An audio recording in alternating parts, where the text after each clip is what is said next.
Somewhere beyond the recesses of time and space, two podcasters are set adrift in a machine, picking up transmissions of movies that are forgotten but not gone.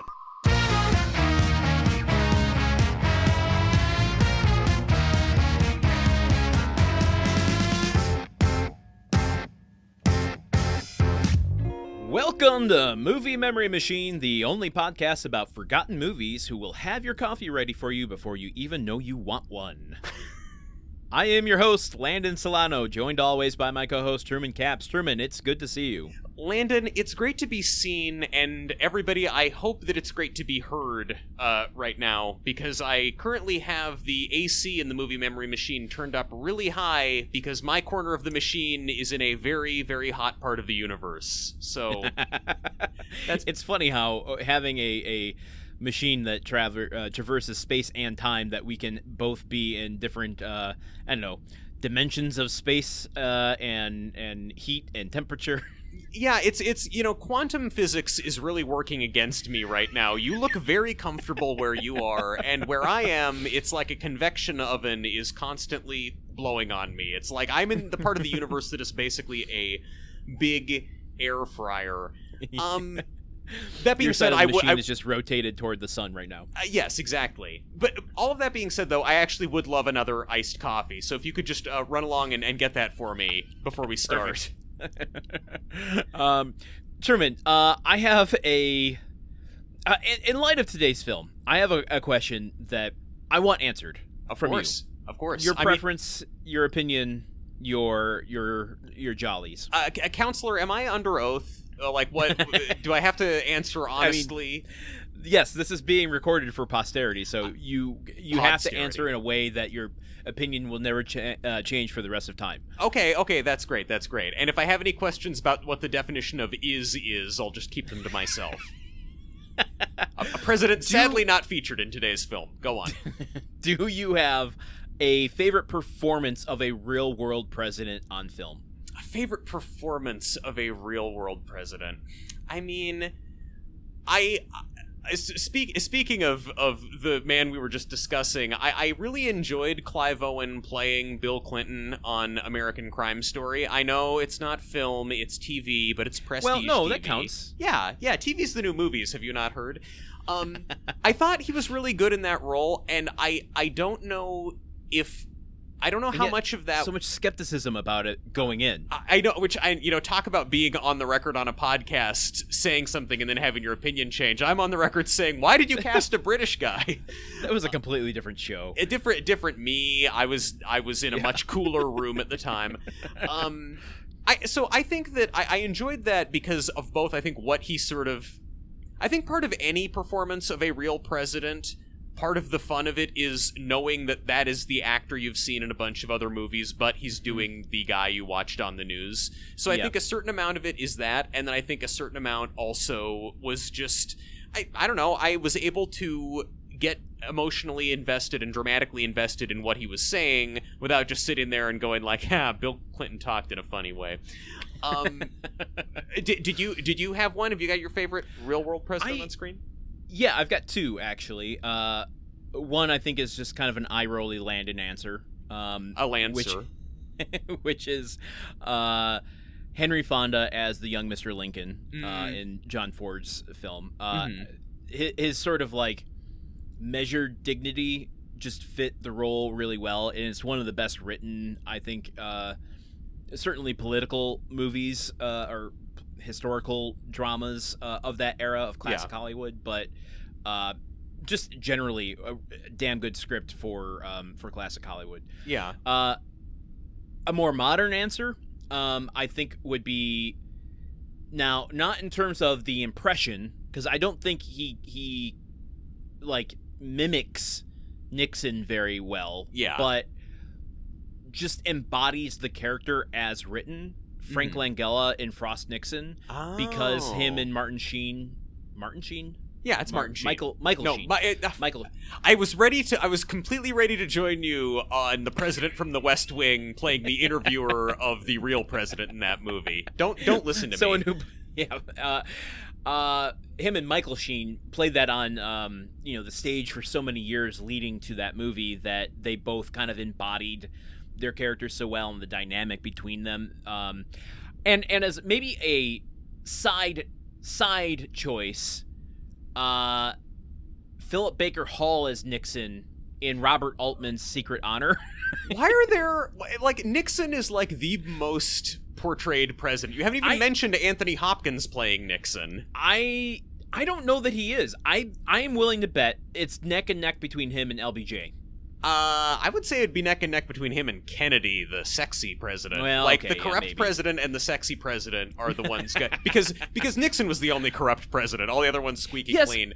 But almost every movie where Kennedy is depicted, LBJ is also depicted. Yeah, you're right. He's always there. And then LBJ has his own movies. Yeah, I know. And TV shows and specials. Yes, and presumably LBJ would be a great podcast host. That guy could go on. Well, you'd have to have your finger over the censor button. Well, yeah, it'd be a little more politically incorrect than even today's podcasts. Let me ask you quickly though, favorite fake president on screen?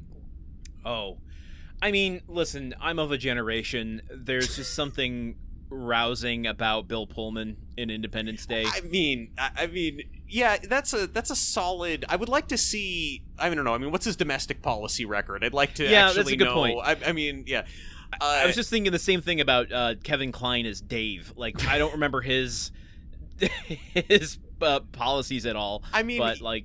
He's a goofable, lovable, fun guy. He's a goofable guy. Yeah, he's a president you could sit down and have a goof with. I think for me, the president in Buckaroo Banzai and Across the Eighth Dimension, the dude who's like inexplicably in a huge mechanized hospital bed. Donald Pleasance in Escape from New York. Oh well, yeah, there you go. That's another good one. But again, that's another good one based on their performance. Again, we'd have to see what kind of stuff they were sending through Congress before we give them the movie memory machine seal of approval. Is he the one that set up New York as the prison city, or is he trying to fight, against it? I don't know. We never get that information from the movie. Okay, well, spoiler for Escape from New York. If you thought it was a movie about social progress, the courtroom thriller, Escape from New York. So what do we do here?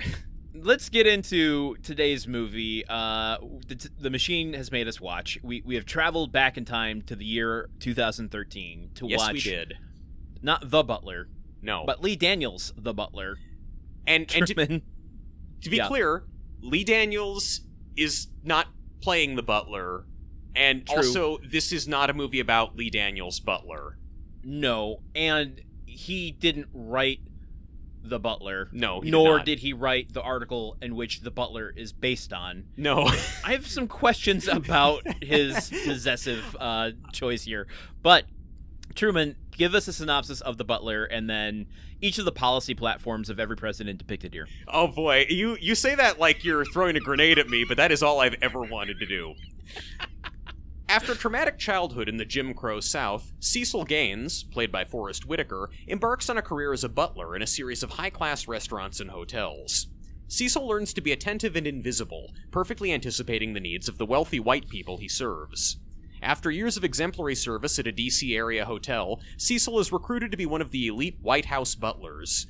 Together with his fellow butlers Carter, played by Cuba Gooding Jr., and James, played by Lenny Kravitz, Cecil serves 8 different presidents, from Eisenhower to Reagan. But as he dedicates his life to serving America's leaders, Cecil must contend with turbulence in his personal life. His wife Gloria, played by Oprah Winfrey, struggles with alcoholism and loneliness, while his son Louis, played by David Oyelowo, gets involved with the civil rights movement and comes to resent his father for dedicating his life to serving white people. After a decade of estrangement, Cecil and Louis are able to find common ground protesting apartheid, and rejoice at the election of America's first black president, played by Barack Obama. Sorry, I didn't mean to giggle at the Obama part. Yeah, that's serious business. Yes, we could. Well, yeah, I have a... It'll be the first thing I say when we get into the discussion about the movie, but I have a leading statement about Obama to start us off with. Ooh. Stay tuned. let's look at some specs here for The Butler. It was released on August 18th, 2013. That's another August film for us. Yep. End of the summer. Time to get in out of the heat. Released by the Weinstein Company. Boo. Yes. I would not vote for them. Do you want to guess how many theaters this was released into? Based on the star power here, which I undersold in a major way. Yes. Forget about policy platforms. If I had just listed all of the different big actors in this movie, we would have been here all day with the summary. I'd say this is 2,500? A little bit more. Little bit more. I always undershoot. 27? This is 2933. Wow. Okay. I mean, I guess the whole deal with our podcast is these movies were in wide release. I should always just assume it's a higher number. Well, speaking of high numbers, I'm assuming you know what this debuted at in its first weekend. Never make assumptions. Sometimes I do my homework, other times I don't. What did it debut at? Let's all learn together. This is our very first #1 box office film. Pew, pew, pew. Congratulations. God bless America. What was that sound effect? Was that fireworks? No, it's like shooting guns in the air, like a cowboy. Okay. Yeah, like Lightning Jack would react that way. Well, fair enough. And yeah, okay. Well, listen, we've got some more interesting information than it just debuting at #1, and I'll get to that in just a second. Yeah. But let's take a look at what was happening in the box office on the weekend of August 16th, 2023. Yeah. Truman, mind-boggling. This is a pocket. I think the machine has to explore this anomaly further. Of course. There is something happening on this weekend that is just not making sense to me. Show me your data, Doctor. I'm excited. Here we go. #1 in the box office in its first weekend, The Butler. Okay. I'm sorry, Lee Daniels The Butler. Yeah, okay, some other Butler? The 1916 film The Butler? Back in theaters? #2 in its third week, We're the Millers. Oh, yes. I was told that movie was quite funny and I should see it.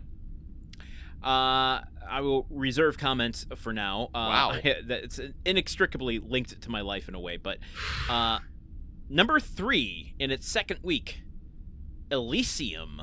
Oh, yeah, wait, that's Neil Blomkamp, right? Yep. Yeah, Matt Damon, Jodie Foster. Yeah. Okay, interesting. Go on. Little known fact, because I'll never be able to say this again. I was I was in the audience of the first people ever to see that movie. Really? Wow. So you remember when it all started to go wrong, when the world took a turn? The thing is, I saw it before all the visual effects were done. So, I had a bad experience with it. It was 20 minutes long, and it was just Matt Damon wearing cardboard running around a parking lot. Lots of previs and storyboards. Well, I'm saying, people were just itching to get the follow-up to District 9. they had to see it before it was done. It was a studio screening. I went with a friend who worked on the Sony lot. But cool. Okay, #4 in its fourth week, Disney's Planes. Oh, Planes from above the world of cars. I worked on a trailer for the tie-in video game for that. Oh, very good. How does it compare to the Barnyard video game? You know what? I would say worse, because there was no feature to make fun of a mailman, and I need that in every video game I play. #5, new this week as well, Kick-Ass 2. Oh, they made a sequel to Kick-Ass, didn't they? Yes. Have you noticed a trend with all of your reactions so far? I kind of forgot all the movies that maybe what happened this weekend that we were that the government mind wiped us with. Was it a Men in Black type situation? Let's keep going and explore these depths further. #6 in its fifth week, Percy Jackson and the Sea of Monsters. Okay, now stop. You're being silly. That's not a movie. I'm aware there is a Percy Jackson series. There is not a Sea of Monsters. #7 in its first week, not the Michael Fassbender Danny Boyle movie, the Ashton Kutcher Jobs movie. Oh, right. Okay. Right. The illusionist to Jobs's Prestige. Then in its sixth week, coming in 8th, your buddy Mr. Mark Wahlberg and Denzel Washington in Two Guns. A, I've never heard of that movie. B, he kicked me out of the Funky Bunch almost immediately. We are not on speaking terms. He is not my buddy. You would not drop your pants. I would not drop my pants. I was like, I just want to dance. Why can I please keep the pants on? Coming in 9th in its 7th week is Smurfs 2. You know when I feel like in my brain at some point the Smurfs and the Trolls became the same thing. Same for me, but it's Smurfs and Alvin and the Chipmunks. Well, I mean, I feel like I don't even remember when the last Alvin and the Chipmunks movie was. I think that I don't either. The creation of the unified Smurf Trolls fully just pushed the Chipmunks out of my brain. They went on a road trip to hell. Lastly, rounding out the top 10 is in its 8th week, The Wolverine. Lee Daniels The Wolverine. Wait, now is that the one? I mean, I would watch it.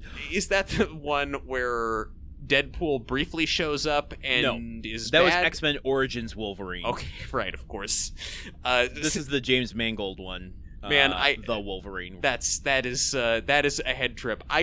This is a very forgettable weekend. This is a black hole. Something happened. Yeah, as I said, we gotta explore this further. We could do an entire podcast about this weekend of movies. So I don't even think it's this weekend. I think it's this summer because I've got some more interesting numbers for you. Are you ready for this? Yeah, gimme. Let's talk about Lee Daniels The Butler's legs. That was a sentence. The sequel. Didn't mean. He was on his feet all the time. His calves must have been very toned. I bet his knees got tired out as the years went by. Okay. So this is our first #1 film, but this also breaks a number of records for us so far. Okay. It was in theaters for 26 weeks. Wow. It spent 7 weeks in the top 10. Hello. And in fact, it was #1 for 2 weeks in a row. Okay.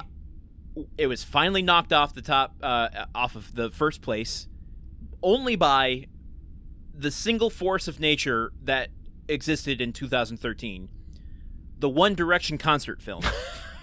Oh man. Oh no, man! The cruelest presidential assassins of all. Then it spent 2 weeks at #2. Wow.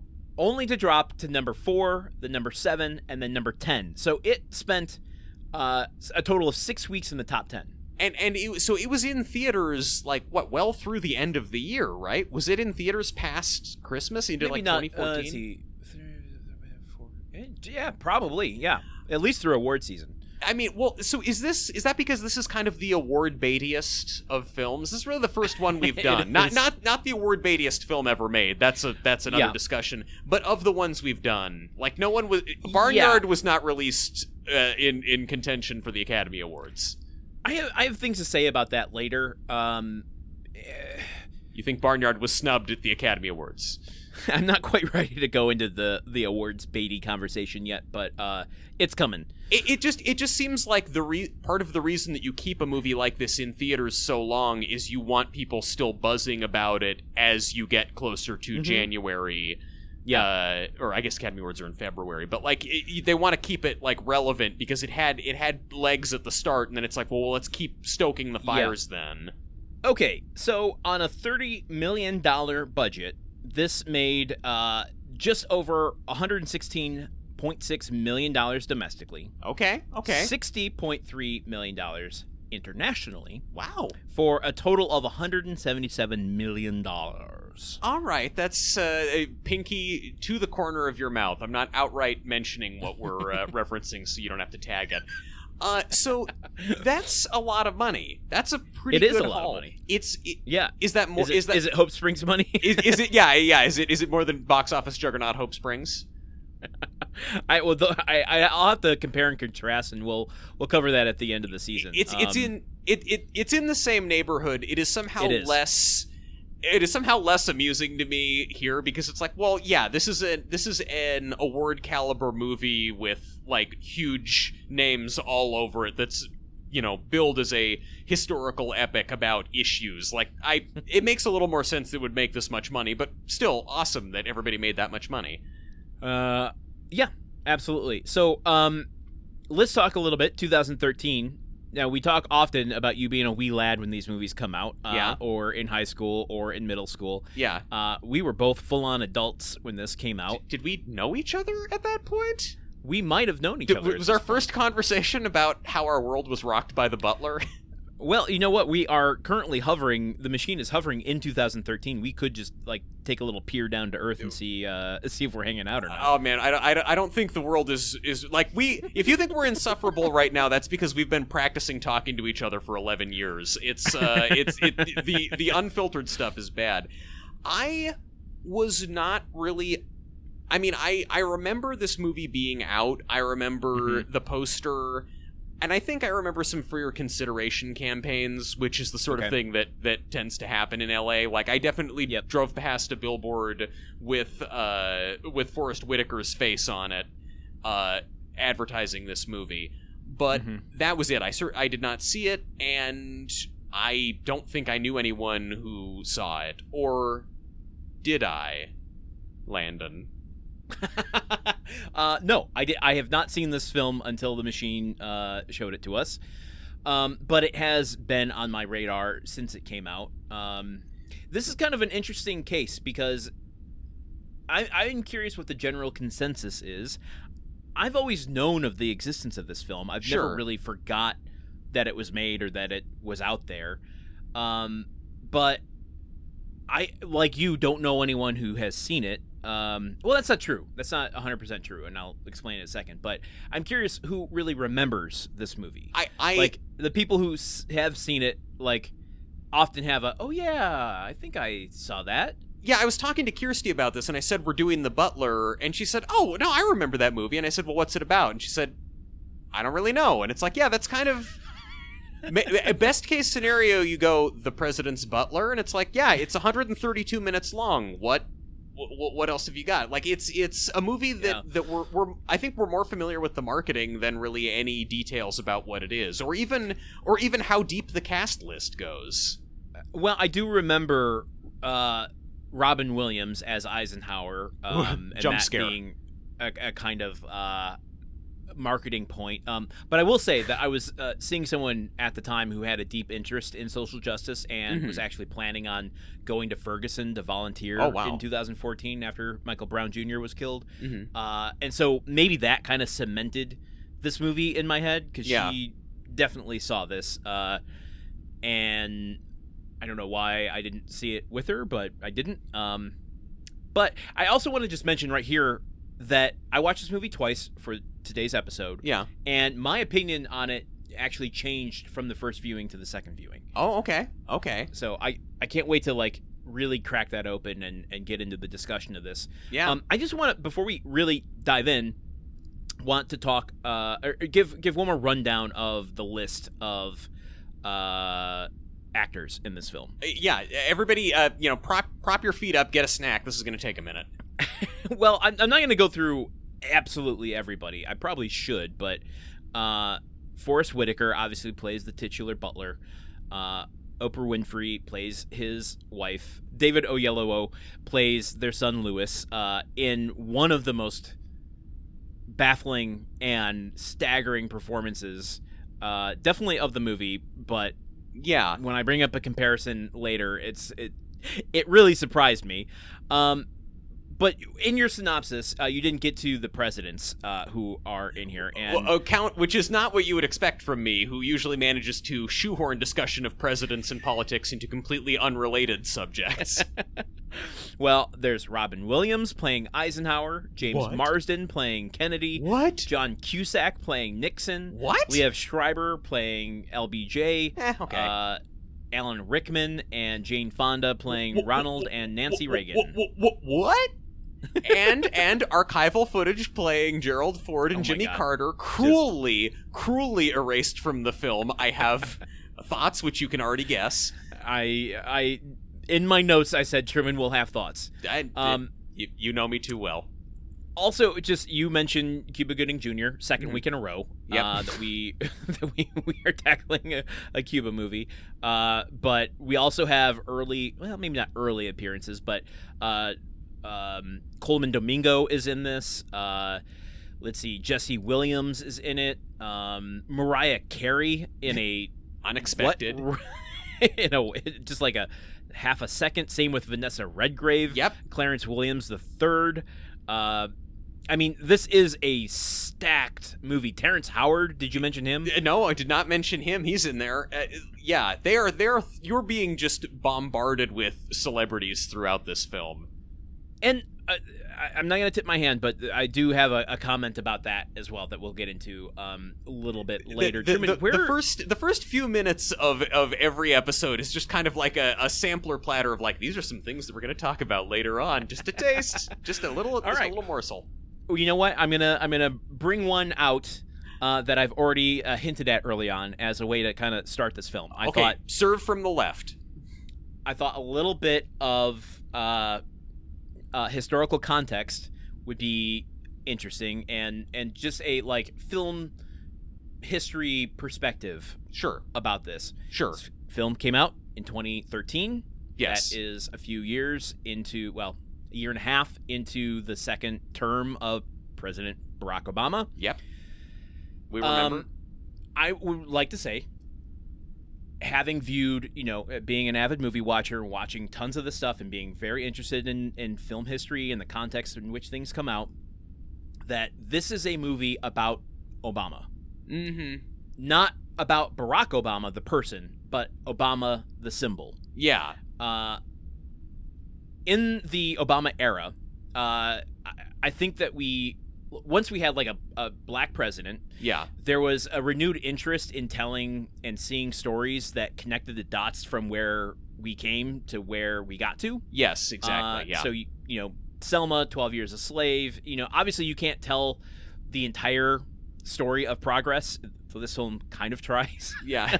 But I think what we saw was an influx of these movies telling intimate stories of individuals and just kind of the march of times. Yeah. Because I think that era represented sort of the culmination of an underdog story, and everybody was really kind of jazzed off of that. Like, you started at the bottom and climbed all the way to the top. Mm-hmm. Mm-hmm. I had to check myself at the door here because I will just right out admit biopics and this sort of like stone skipping on the surface of history style of storytelling is not really my jam. Mm-hmm. That's why I don't like, the Johnny Cash movie Walk the Line with Joaquin Phoenix. Yeah. Ray. I just don't like the Cliff Notes versions of these movies. You don't like for me. You don't like movies where the protagonist is thinking about the entire movie before going and doing a thing. That is correct, which this movie does. Yeah. But what I find to be fascinating about this period of time in which these films were coming out was that it not to the degree at which it should be. We had like one or two of these movies a year, unfortunately. But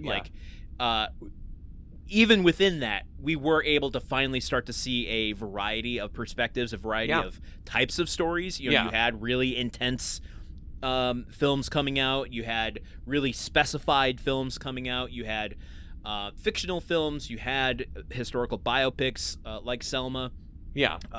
And being able to get the diverse perspectives within, the black community, the black perspective. I can't think of another time in film history that we really saw that yet. Yeah. I think we're in another, it's kind of evolved since then. Yes. In 2024, it's more of a hodgepodge than it ever has been. But this was a very specific point in time. Yeah, there is a sort of triumphal vibe to the end of the movie in particular that just feels. It's not even really a criticism. It just is very much of its time, where it's just we've reached the end of history. We have righted some wrong. Roll credits on America because we've got this fixed and everything. Things are going to keep getting better. We have overcome the original sin of this country, and things are just going to keep getting better from here. There are still struggles, but it's going to... And some other stuff then happened a few years after this movie came out, which has resulted in, I think, a different tone from a lot of movies like this. Yes. So I don't know. We're still, I think, too close to it. You need like 15, 20 years before you can really look back with a amount of perspective, I think. But I do definitely think when film historians look back, they'll notice the like 2008, maybe 2010 to 2016 chunk of time as a very specific epoch in film history. Yeah, no, I'd say so. I mean, this is also the time period that gave us Tarzan, so that kind of the last film of that triumphal everything is going to get better epoch. Well, who knows? Maybe that was the first film of the change in epoch. I mean, honestly, it's hard to say with these things. Is one door closing? Is another door opening? Windows, doors, yes. I would say that I think. I don't know that you can argue. This is probably the best movie we've done in terms of just meat and potatoes basics of a movie telling a satisfactory story. I think that just I don't know. I think that on a simple objective level, I think that this movie does better or succeeds more than any of the others. Interesting. I am going to disagree with you. Fascinating. And yeah, I'll be very specific in saying not about the content, but about the way the story's told. Yeah. That is what I want to get into with you on this, and where my, I think, opinion on this movie has shifted quite a bit and deepened. Look, I don't think that this is a great film. I don't think that this is a seminal work of cinema that was cruelly forgotten. I think this movie is just, this movie is better than The Last Song, which previously was kind of the contender. Like, this movie is this movie clears a bunch of just basic benchmarks, and I don't Okay.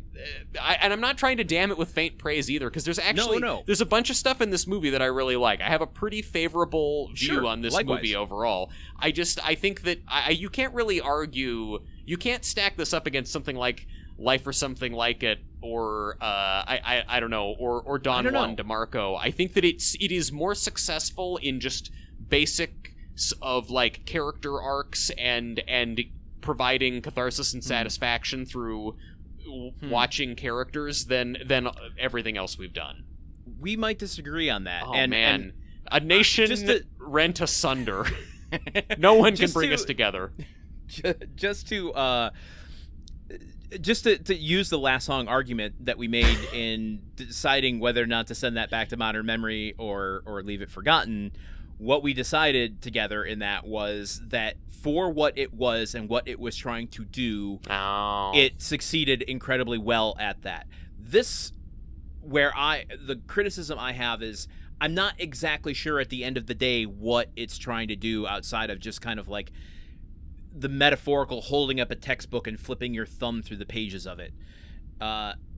So I'm not going to deny there is some incredible stuff in here. Some performances I am blown away by. Yeah.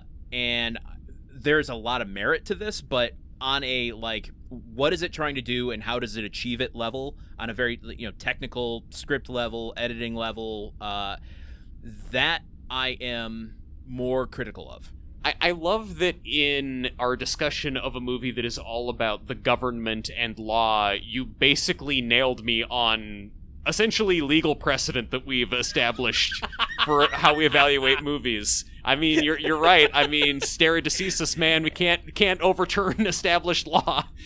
I would also use. I mean, I felt like Last Song is a bit more of a strong argument, but even Life or Something Like It, knows what it's setting out to do and more or less achieves it by the end of it. But yeah, I mean, look, the less we relitigate that movie, the better. Again, can't we move? We can't move forward and make true progress in history unless we leave behind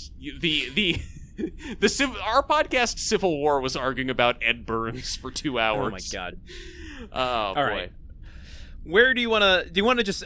I think this is such a chronological movie that it's hard not to do that. But where do you want to start with this? I want to start by mentioning something and a little surprise, but maybe isn't that surprising. This was a blacklist script This was on the... Was it really? Oh, dog, you didn't know? Oh, I didn't know that. Didn't come up in my research. I get to be the one to tell you. I love how we both trade off on surprising each other with when this was on the blacklist.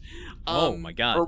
Yeah, okay. With when movies were on the blacklist. So this is on the 2009 blacklist. It was inspired by a Washington Post article. You know what a fan I am of the Washington Post. Let's not what you do on your side of the machine is your own business. No, it's not solely this very important topic with, that stuff.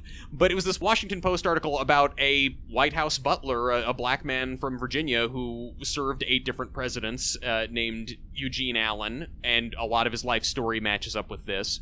But so this is a quintessential case of inspired by lawyers really pushing you to have to include that in what you say, because and I have questions too about that we'll get into. I keep foreshadowing things, but just how much liberty you're taking with someone's real story by fictionalizing it with someone completely different. Look, I would say that this movie, they're not lying when they say inspired by true events, because I mean, yeah, there were a bunch of true events that happened to this guy that are replicated fairly accurately in the film, and then there's like the other 70% of the movie, which is just a bunch of new stuff. Yeah. But so anyway, this is this article, this profile of the this black butler who worked at the White House for all these years, and who eventually, and how he was excited to vote for Obama, and then after the article came out, it was very it got a lot of buzz, and this writer Danny Strong wrote a screenplay that took the life of this actual butler and fictionalized it out into this. So I read the script that was on the blacklist. Oh, you did? Oh, yes, I did. This is the task you've assigned yourself for this show. I mean, for someone who gripes about screenwriting as much as I do, I should at least read screenplays sometimes, right? That's not like... There's a lot of people making sacrifices in this movie, and, I just want to give a little something back, too. I read screenplays so no one else has to. And having read the script, I think that the blacklist script for this, which is very different than the shooting script that got turned into the movie, I think it's a good script. I enjoy the script. I don't think that you necessarily would like it, because it is just a kind of... We're flipping through history, we're going through a lot, but I think that the screenplay accomplishes a lot of stuff that the movie... It does a lot of stuff that the movie tries to do better than the movie did. I feel like it shines a lot more of a light on his relationships with the presidents, and I feel like it represents the dialogue of the presidents and just the situations in the White House feel a bit more realistic and less forced, because I think there's more space for them to kind of develop. And I'll be commenting as we go along about the things that have changed, but I think that the source material here that they were working from was pretty good for a type of, for the type of movie that they're trying to make here. And I also would call out, this script was written by Danny Strong, who is, both a writer and also an actor. He was very memorably on Mad Men, playing a copywriter who is not good, but they have to hire at the agency anyway on sort of a technicality. And then he's always just sort of around in the background, and then he gets fired the second the agency has financial trouble, which is like the only time I've felt truly represented on Mad Men as a person who has worked at ad agencies for 10 years.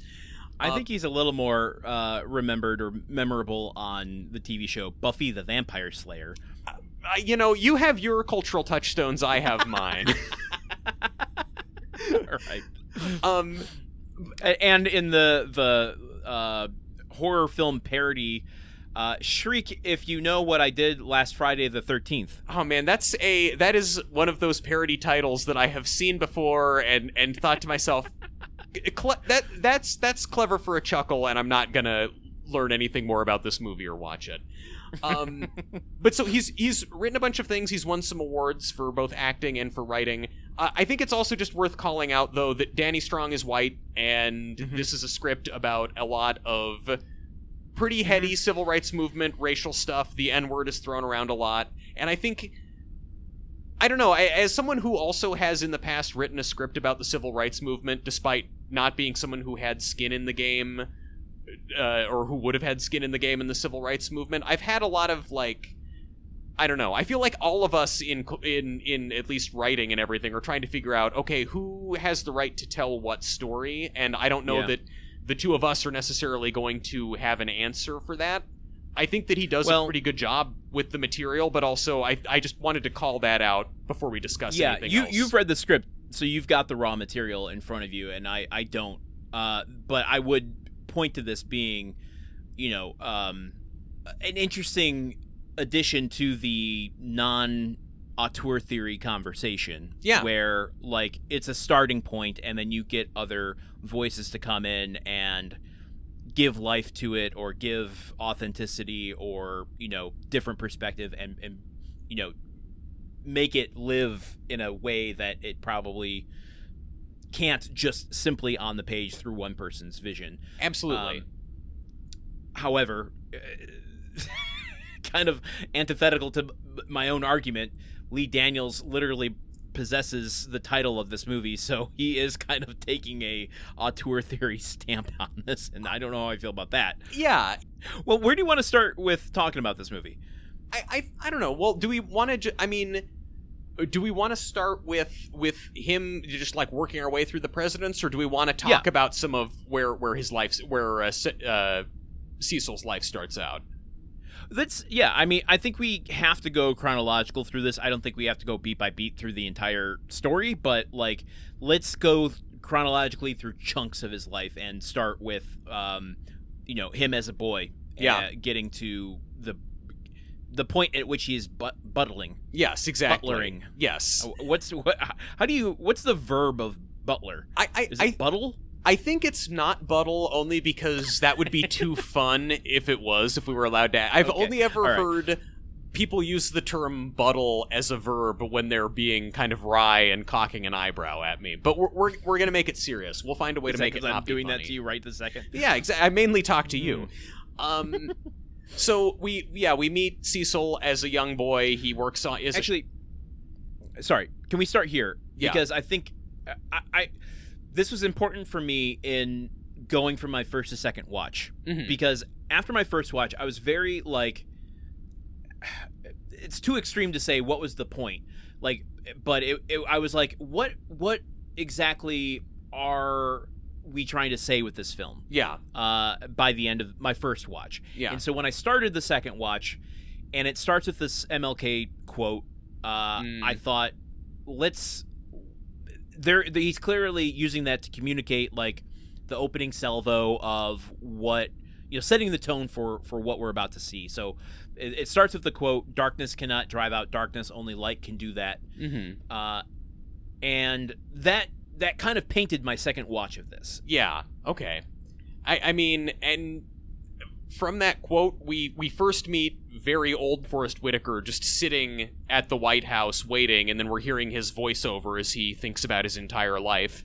And we see him, he's working as a sharecropper with his family when he's a little boy. There is a, one of the white people who owns the farm takes his mom away and sexually assaults her, and then when his... Played by Mariah Carey. Yes, and then when his father objects in the slightest, the man shoots his father right in front of him, and then the owner of the farm, played by Vanessa Redgrave, takes some sympathy on him and basically sits down with him and says to him, her direct quote, "I'm going to teach you to be a house N-word," and from that we go to the title card, inspired by true events. So it kind of like, the movie's cold open is, her kind of this awful thing happening and her just going, this is what your life is going to be now, because she is trying to do him a favor.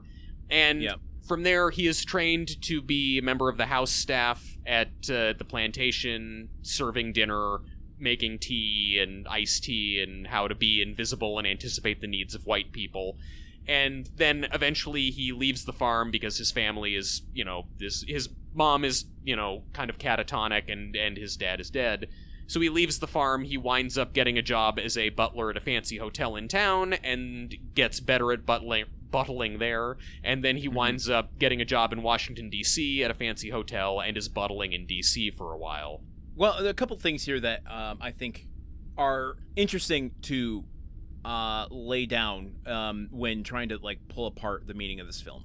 Not that, you know, every film has to have a deep meaning, but like the MLK quote at the very beginning, even before we see Forrest Whitaker, is overlaid on the screen over two black people who had been lynched on a tree. Yes. And it's I don't want to say a fleeting image, but it doesn't, I mean, it's a confronting image. Yeah. But it doesn't like linger for too long. No. Which I think is part of what this film is doing. It's a PG-13 film. Yeah. And some of what I am curious to break open is like the depth of which they're showing things. I often just feel like it's, you know, high school textbook versions of this is what happened without really an emotional core there. Or they're relying on the shockingness of the imagery to be the emotion of the moment. Exactly. Yeah. Like you see that image of, you know, from any image from Vietnam or the World War II, where it's kind of communicating the horrors without the like story behind the horrors. Yeah. And one of the questions I have for you regarding the presidents, and we'll get to it especially when Nixon pops up, is how much do you feel like audiences need to know about history to understand what this film is trying to communicate? Yeah. And if they don't know it, what our audiences are supposed to take away from it? Yeah, I think that I kind of feel like when you're making a movie like this, I guess it cuts both ways. On the one hand, if you are making a movie that is going to be going out to a whole lot of theaters with a lot of big stars in it, that the studios are very concerned that lots of people will see and understand, there's going to be pressure on you to, hey, you need to explain everything that's going on because maybe some people skipped history class. But on the other hand, I kind of feel like if you're making a historical film, the people who are going to be coming to see a movie about presidents, about history, about the civil rights movement, are going to have some natural level of interest in that and will know some things about it. So it's like when we have scenes with him serving President Eisenhower, and Eisenhower and his aides are speaking like in very on the nose and broad terms about, you know, Orville Faubus has deployed the National Guard and they are blocking black students from integrating at Little Rock High School. It's like, well, okay, yeah, like this, they wouldn't, like, it makes the dialogue feel clunky because these characters, instead of kind of like talking about what is going on in the moment or establishing a dynamic where we get a sense of who Eisenhower is, it's just, he is like a mouthpiece explaining stuff that he would not be saying out loud because everybody in the scene knows it. Well, I want to return to that idea, especially when we get to Nixon and Reagan, because I feel like it gets more muddled the further along this film we get. Yeah. But before we move on too much further, and I don't want to keep, you know, lingering with this image, but the MLK quote with the image of, you know, the lynched black people sets up a theme of juxtaposition in this film. Sure. That is explored. We'll get to like the idea of being a butler, and, you know, the kind of position in life that is versus being an activist. Yeah. And there's a lot of like violence versus non-violence, subservience versus, you know, activism. Advocating. Yeah. Yeah. And to me, on my second watch, that was something that really stood out, and it helped me pick up a few more things along the way as I watched the second viewing. Yeah. Well, I mean, do we want to just get into that question of subservience, because it's like he works, you know, he's been working at the hotel. Like, basically what we get from these early scenes is that having seen this awful act of violence early in his life, kind of the lesson he takes from that is the way, like, my life means nothing to white people. If I'm going to survive, I need to figure out how to anticipate their needs and just not get hurt by them. Yeah. And that's almost verbatim VO, as we see him running away from the plantation and being hungry and breaking into a storefront or a hotel front. I'm not sure exactly what it was, but where he meets a butler who teaches him how to buttle, essentially. And this is this is what's different in the script. In the script, he leaves the plantation, he goes into town, and he's had a bad run of luck. He's gotten robbed on the road, and he's hungry. And he goes into town, and he is about to break into a place to steal food, but then his eye is caught by a fancy restaurant where he sees a bunch of black men elegantly dressed in tuxedos serving white people, and he is so enamored of how cool these guys look and just how dignified and how well cared for they look that he then goes and applies for a job there. And I kind of like that in the script it gives him the agency of, hey, I see something in these people and what they're doing. I'm going to seek this out, rather than I'm just trying to I'm going to punch a pane of glass with my bare fist to climb inside and eat a cake, and only by virtue of being discovered by one of the black employees here, and he decides to take me under his wing. Like, I don't know. I preferred that of him actually applying for the job. I haven't read the script, but that sounds a lot more interesting. Yeah. Though the dynamic between him and Clarence Williams, the third here, playing this shopkeeper, is gives some other really important information that, like, if you don't pick it up in this scene, it's like, I don't know. I would be complaining if it was more expository throughout the film, and I would say it's on the nose. So, like, many things are very expository throughout this film, so kind of rejoice when something isn't, I suppose.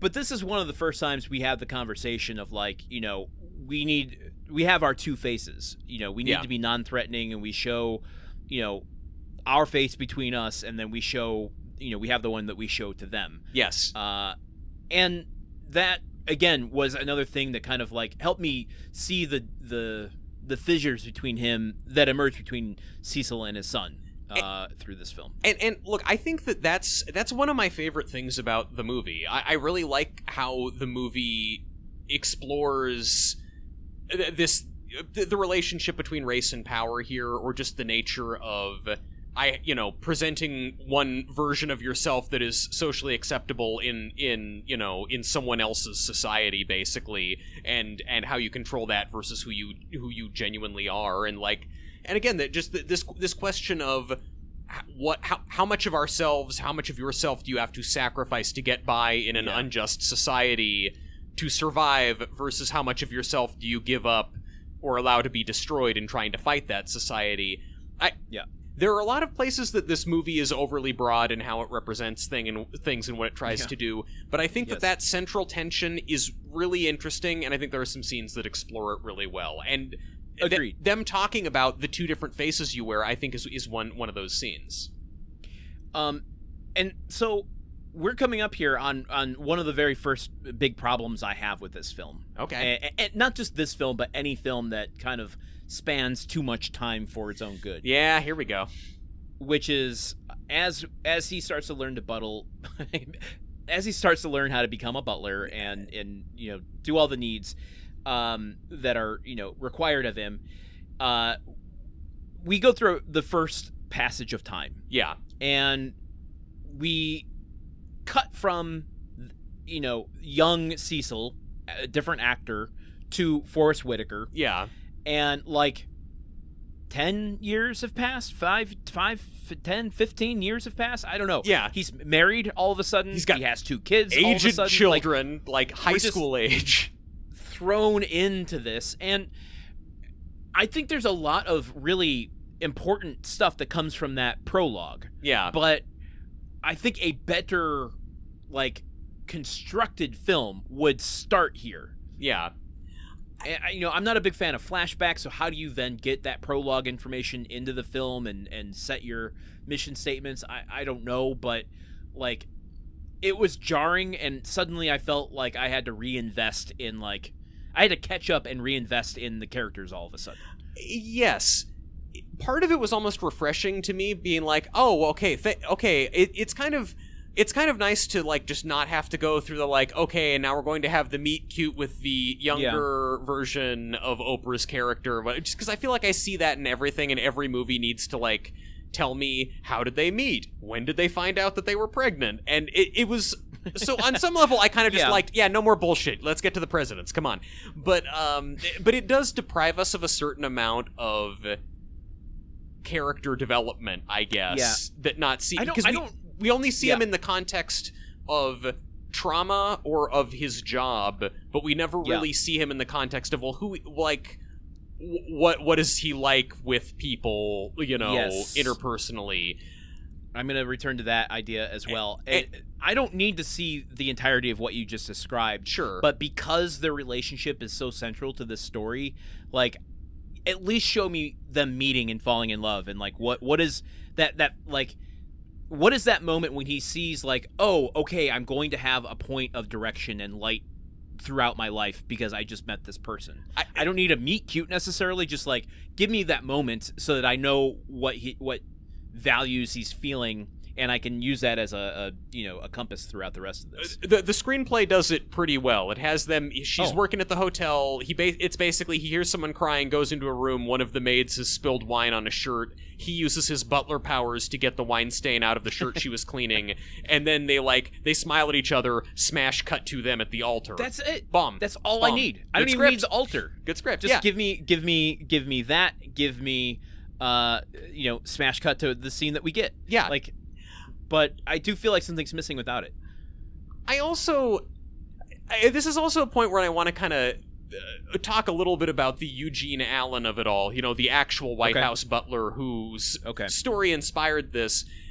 Eugene Allen did grow up on a farm in Virginia, but he didn't have, his dad didn't get shot in front of him. He didn't have a horribly traumatic childhood. And it's just sort of weird. There's this weirdness that comes up for me again and again. Even though this is not the Eugene Allen movie, even though this is a fictional character, it is, like, every article written about it, every review of the movie is going to have Eugene Allen's name attached to it, and everyone is going to watch this assuming, oh, I guess these things happened to Eugene Allen, and it's like, well, this is the first of many things where it's like, well, no, actually, that awful thing didn't happen to him, and that's kind of a big thing to fudge in a movie that in some ways is hewing very closely to an actual person. It's peculiar, isn't it? I mean, it is adaptation of articles. It doesn't happen, I don't think, as much with short stories. If you're doing fiction to fiction, you're adapting a fictional thing to the movies. That's one thing, but when you're taking a real person's story and then fictionalizing it, it feels weird because of the liberties you can then take with it. Yes, even though they've given him a different name, it's kind of like, and I mean, they adapt articles, nonfiction articles, into movies all the time. It happens so frequently that Condé Nast, owner of the New Yorker, basically has their own production company. My father will send me New Yorker articles all the time and go, oh, you should write a screenplay about this. And I'm like, Dad, by the time the article ran, it had been in development at a studio for years. But this article that it's based on, it's a pretty short article. The article is basically... They got one interview with Eugene Allen, kind of reflecting a little bit on his time at the White House, and to pad out the article, they have just sort of a then historical retrospective on the history of black people being invited to the White House, who were the first black people to work at the White House, who were the first executive positions. And basically all the details about Eugene Allen's wife in this 500 to 700 word Washington Post article are in this movie, and then everything else around it is... It comes down to, good taste, because it I don't know, I'm not obviously the arbiter here, but, to then take the real world moment of your wife dying before she could vote for Barack Obama, which is how the article ends. Yeah. And then putting it into the movie, that is such a personal thing to take from somebody's story and put it into a fictionalized version of your story. Yes. Also, his wife tragically dying the day before she could vote for Barack Obama, something she was very excited to do. Yes, something that actually happened. Things that happen in the movie. His wife having an affair with his neighbor, and his wife struggling with alcoholism. I'm not judging anyone who's struggled with alcoholism, but those are kind of fucked up things to suggest this guy's wife actually did like when you're mixing things that were really there and really not, I think this movie was helped in a major way by the fact that both Eugene Allen and his wife had passed away by the time the movie was being made.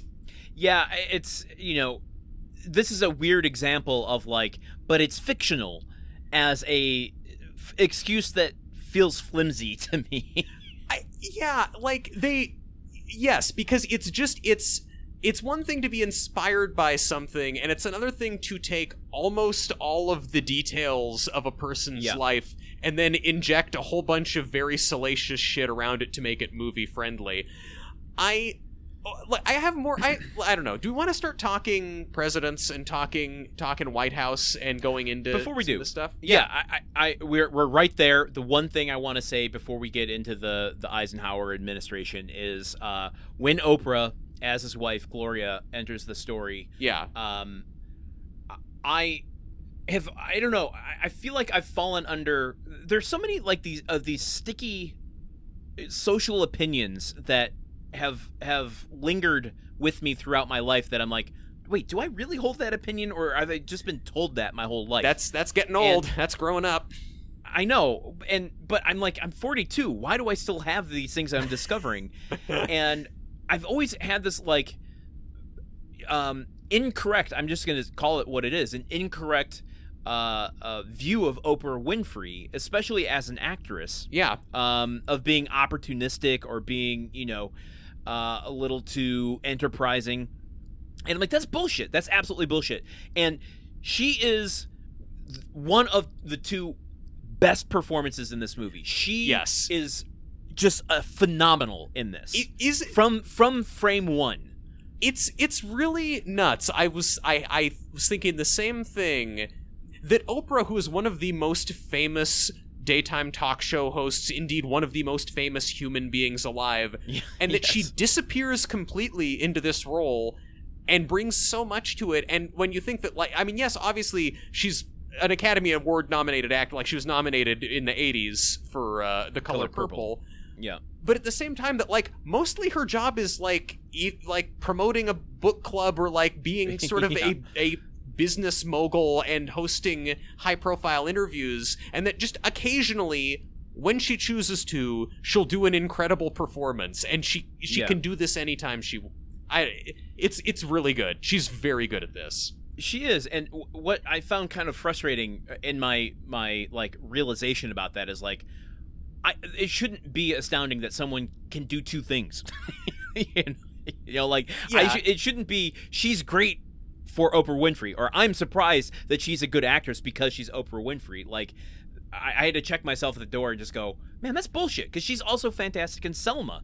Yes. She's fantastic in The Color Purple. Yeah, She's a good actress. I don't know why we have to qualify it. I don't know, but I mean, in the same way that it's like, I don't know, it's surprising when like David Bowie is a good actor. It's like, oh, I only thought of you in one context of being really good at something, but then you're in this other context of being really good at something and being able to go toe-to-toe with people who do this thing all the time. Yeah, but I think there is a certain more forgivingness when it comes to rock stars and David Bowie.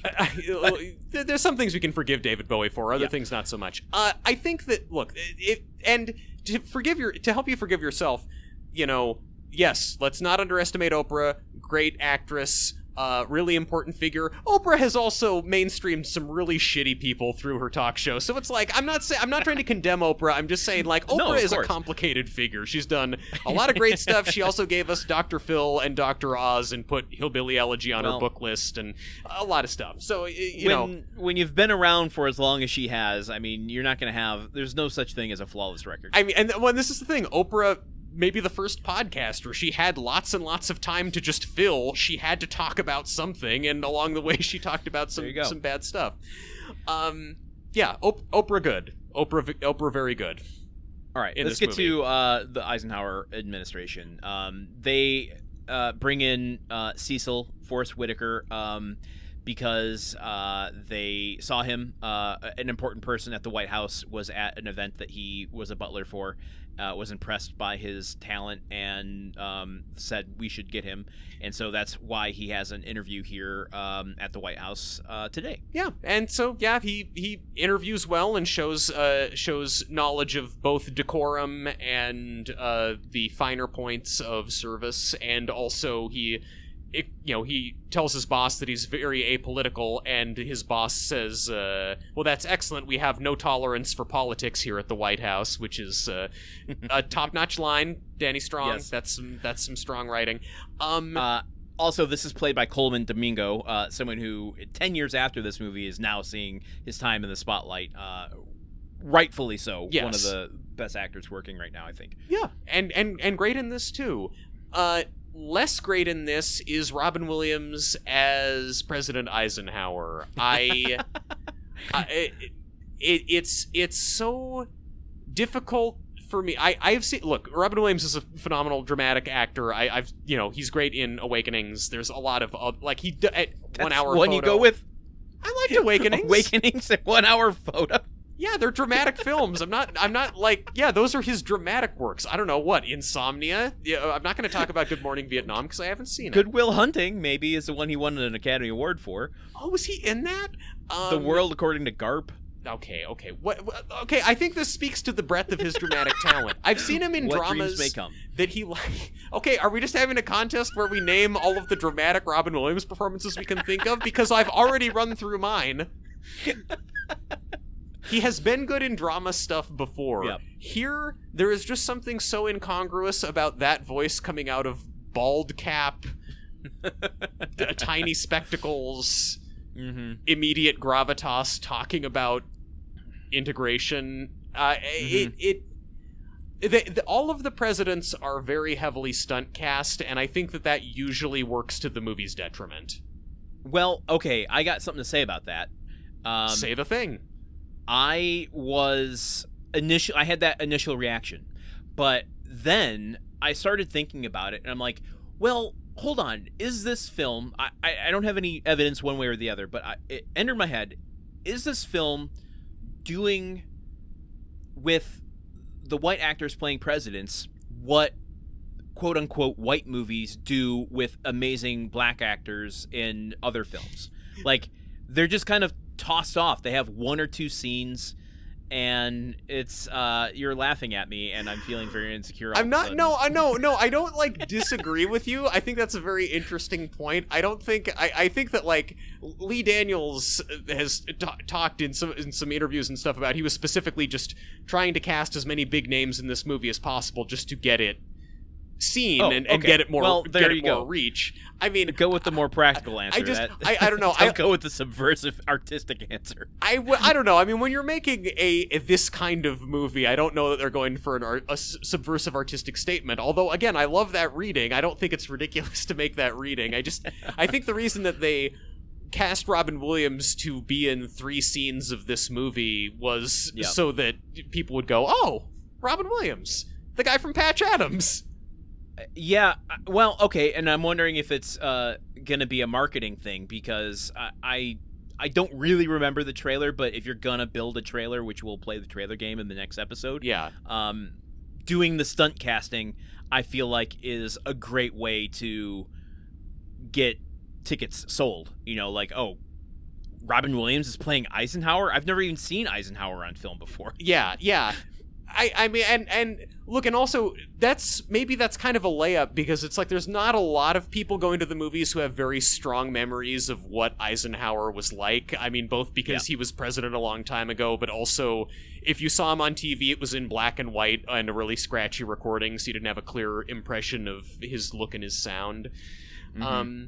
I think, like, we see him talk to Eisenhower a couple times, and it's basically consists of he is bringing Eisenhower coffee during debates with his aides about how to react to the desegregation crisis in the South, where the state National Guard in Arkansas is blocking the black students. And basically Eisenhower at first is like, I can't send in federal troops. And then how this plays out is Cecil keeps bringing him coffee over the course of 3 different scenes where Eisenhower is talking with his aides about how to handle the desegregation crisis. So it'll be, they're talking about, the Governor Faubus has blocked the school with the state National Guard, and at first Eisenhower is saying, we can't send in federal troops.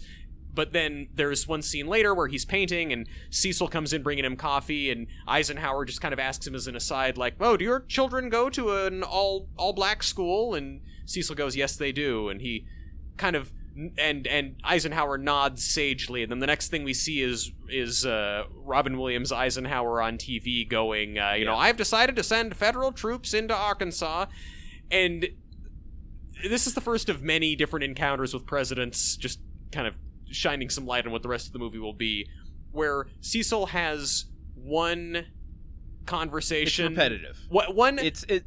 One completely anodyne conversation with them that opens their heart on racial matters.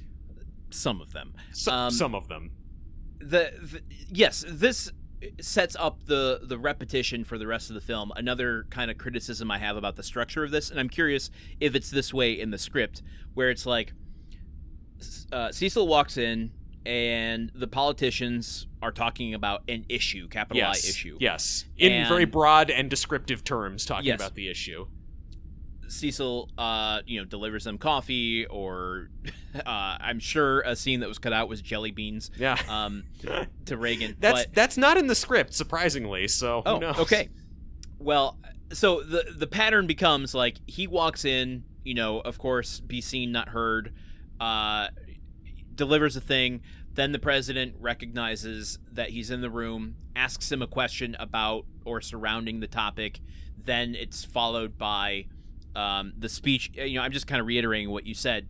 It doesn't fit into Eisenhower just because it's kind of pre-TV, but every scene following this, it's like a president sees something happening, history happening on TV, then he asks Cecil a question, ponders it, and then we see him giving a speech on something. And I have problems with this structure on a couple of levels. Yeah. One is like the causation and correlation between like Cecil is never giving like an opinion. He's just kind of always stating a fact about something. And yeah. It just on a structural level, it's like, oh, okay, so we're just doing the same thing again, and there's nothing new interesting about this. It's just get this actor that we have in for 2 days work, and we'll just repeat the same structure, and it's I don't know, like there's nothing really interesting that ever happens with the presidents, and also there's nothing that shows a particular amount of agency from Cecil. It's basically Cecil was in the room and he answered a question about how his kids are doing, which is just sort of, he basically made small talk with the president, and that changed history. And I mean, which is the difficulty in making a movie about a really good butler, because it's like, well, if the butler is doing his job right, by the nature of buttling, you're not supposed to be like interjecting, breaking social protocol, advocating for yourself. But then the main character in a movie, you kind of crave that. The movie does a good job of like not making it like falling into the magical trope of, oh, as soon as I saw the only black person in this room, it changed my opinion. He had this kind of mystical power about him that suddenly made me see the world in a wider lens than I was 2 seconds before. But at the same time, it's not exactly not doing that. I guess all of the presidents kind of have their opinions made up, their minds made up about something before they ask Cecil the question. Yeah. And their interaction with him just kind of cements like, okay, I was politicking too hard. I need to do the right thing. Yeah. And at least that happens with Kennedy and LBJ and Eisenhower to a degree. Yeah. Well, I skipped over a few there, maybe intentionally. Maybe not, weird. It seems as though the Democrats are more willing to listen to the concerns of black people. Yeah. Has anybody looked into this?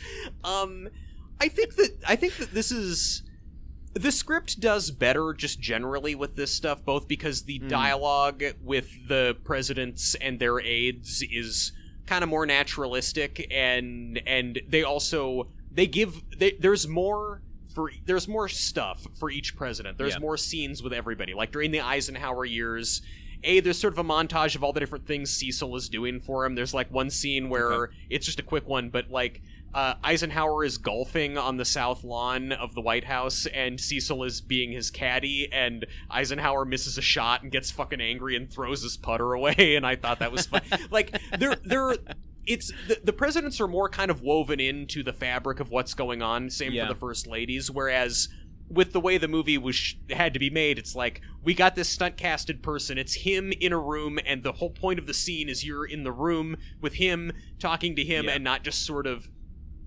Like what is most interesting about Eugene Allen's life is that he was kind of part of the fabric of these presidents' lives.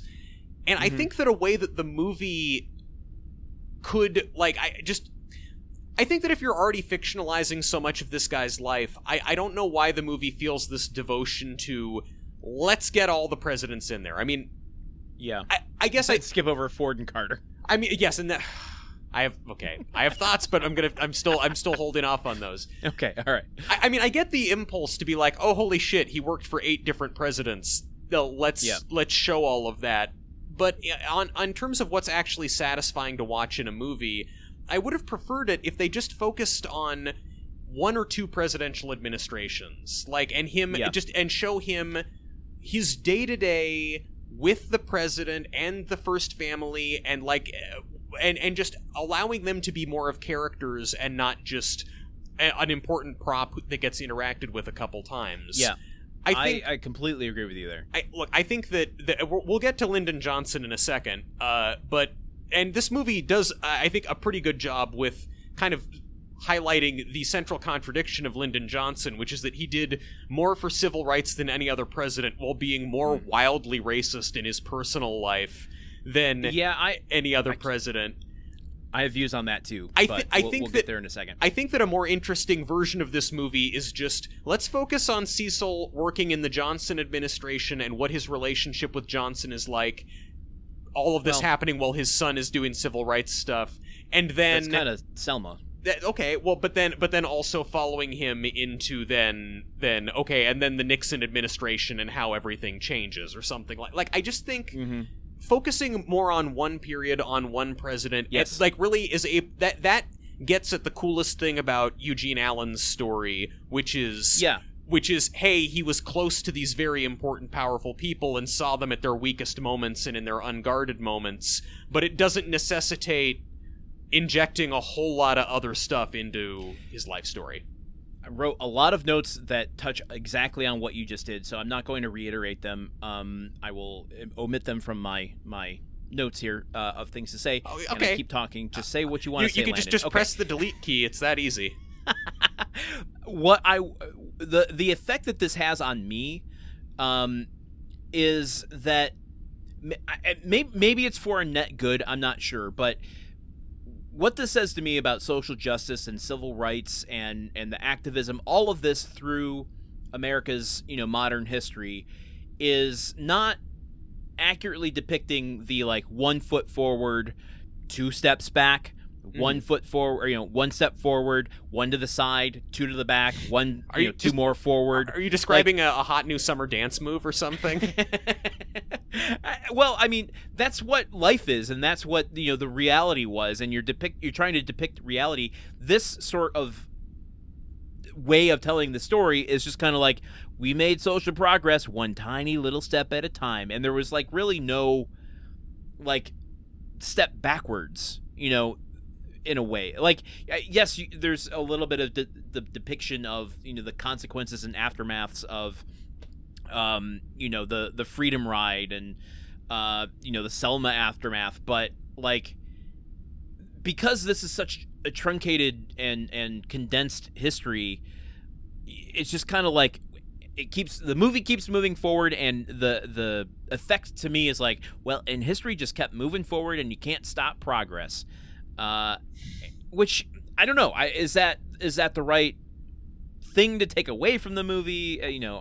Am I completely wrong in seeing that? I don't know, but it felt a little unsatisfying to a degree. I agree that I think there's a lot that is sort of unsatisfying in how this is told and how things are laid out. I think that part of what you're seeing, I think, is the triumphalism of a movie when Obama's president, and and there was this assumption that, the long march of progress and we're almost there. And I think, and I just want to add, I don't want to suggest that we need to see the brutalism all the time. Not every film needs to be 12 Years a Slave. Yeah. But in kind of simplifying it, I think you're losing something. Yeah. I don't know. I feel like that some of the best moments in this movie, or at least the most emotionally affecting moments for me, are the civil rights stuff when his son is involved with the civil rights movement. There's a scene there's a montage of him being trained to oh my God, take part in a sit-in.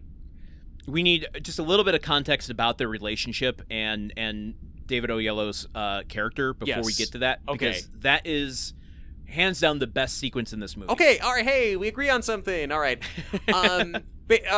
So Eisenhower was president, and he stopped being president, and then Kennedy got elected, and everything was great, and he was not president for a full term. That's a little too fast. Okay. Well, actually, no.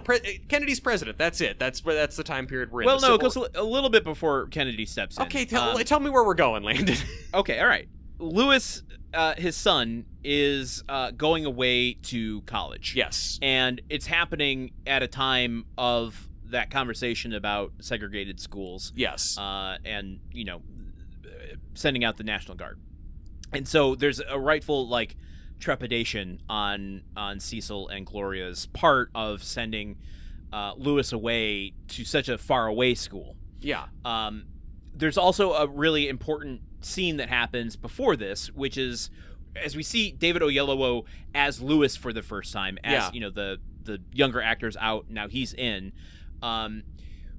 We see him quickly hide a magazine on the coffee table, or a pamphlet on the coffee table, and it's because he is interested in going to see Mammy Till talk about Emmett Till, and he doesn't want Cecil to see that because he knows the reaction that his dad is going to have. Which is don't get involved with the civil rights movement. It's dangerous. You're going to get hurt. Go along to get along. That's why I left the South. Yeah. I'm not working this hard and bringing us up here to go back to that. Yeah. And that sets up the dynamic, I think, between it sets up the characters and the dynamic between them. We see that David Oyelowo's Lewis is, on a track for activism, for being interested in pushing forward progressive ideas. Social justice. And fighting against oppression. Yeah. Whereas Cecil is we need to be thankful for the position that we've earned already. Yes, exactly. Just keep your head down and it'll be okay. Yeah. So once he goes off to school, college, almost immediately, Lewis goes to this underground meeting of activist James Lawson, played by Jesse Williams, who's also in this movie, talking about nonviolent civil disobedience, and they go through a really rigorous training. Doesn't feel like the right word, but walking through a rehearsal of the depths that they might experience when going to do a sit-in at this diner. Yeah, they have, they're taking turns where a bunch of them are sitting down and a bunch of the other activists are being coached to yell and scream and yell slurs at the other students. There's a white activist there who Lawson is telling him to yell the N-word at this girl, and he says, I don't feel comfortable using that word, and Lawson is like, well, then get out. You got, you're going to be hearing it. You all need to be on board with this.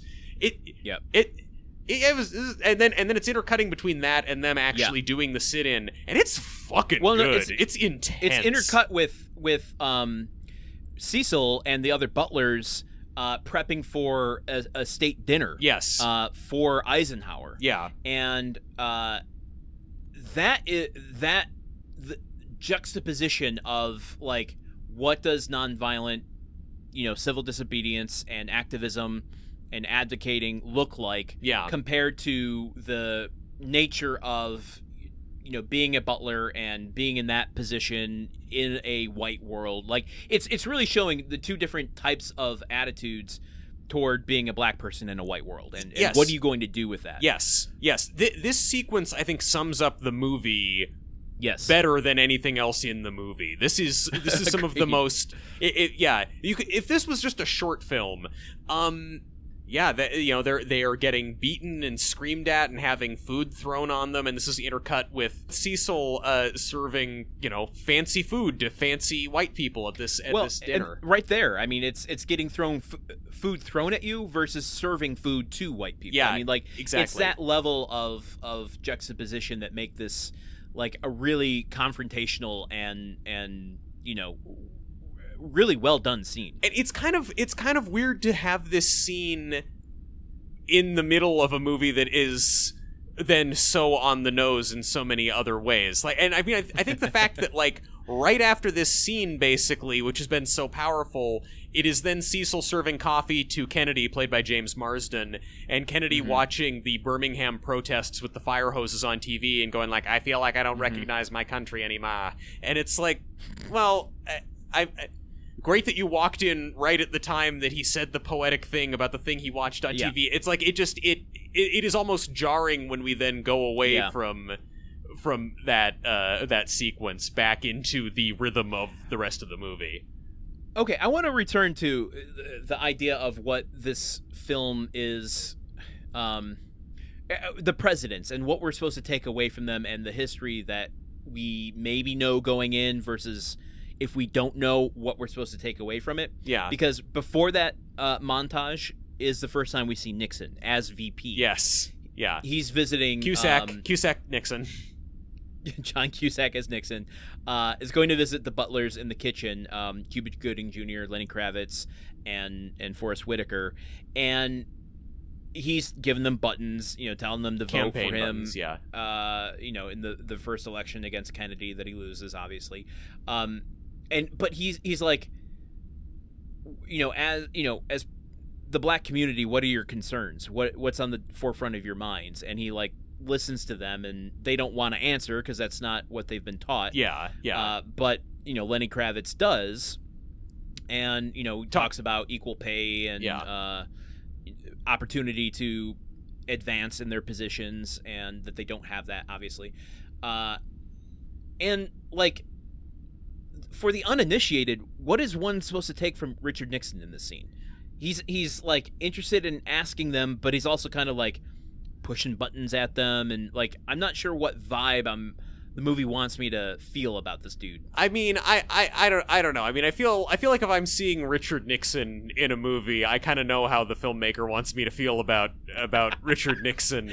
Well, I don't know. I mean, I thought that way, but now I'm not sure. I wish that the movie had gone further on this or dealt more with this, because in this scene, Nixon is both doing something kind of crass. He's like swearing a lot, talking about Kennedy and how you don't want that piece of shit running your country, do you? And it's crass to be trying to push campaign merchandise on the House staff. Yeah. That's wild. But also that he displays this interest in like, I want to help you guys. I want to, like, what can I do for the black community? This is the first time a white person in a position of authority in this movie has shown that level of interest. And they reply honestly, and he says, well, if I get elected, I'll see what I can do about that.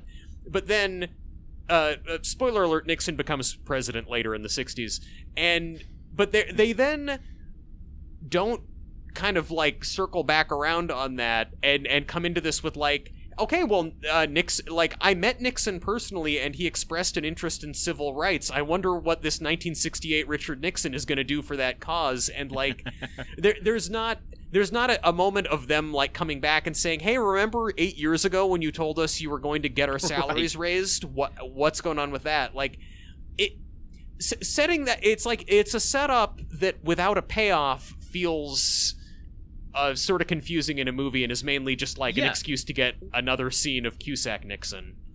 Well, yeah, I mean, we get two more scenes with Cusack Nixon, which is talking about trying to earn the trust of black voters by supporting black enterprise and black, black-owned businesses. Co-opting the term black power to refer to black small business owners. This is a thing he's discussing with Ehrlichman and Haldeman in the Oval Office. Yeah. I mean, this movie can't just be for history buffs. And like, on the surface, when you see him, like, trying to support black businesses, like, I feel like it could maybe be taken the wrong way.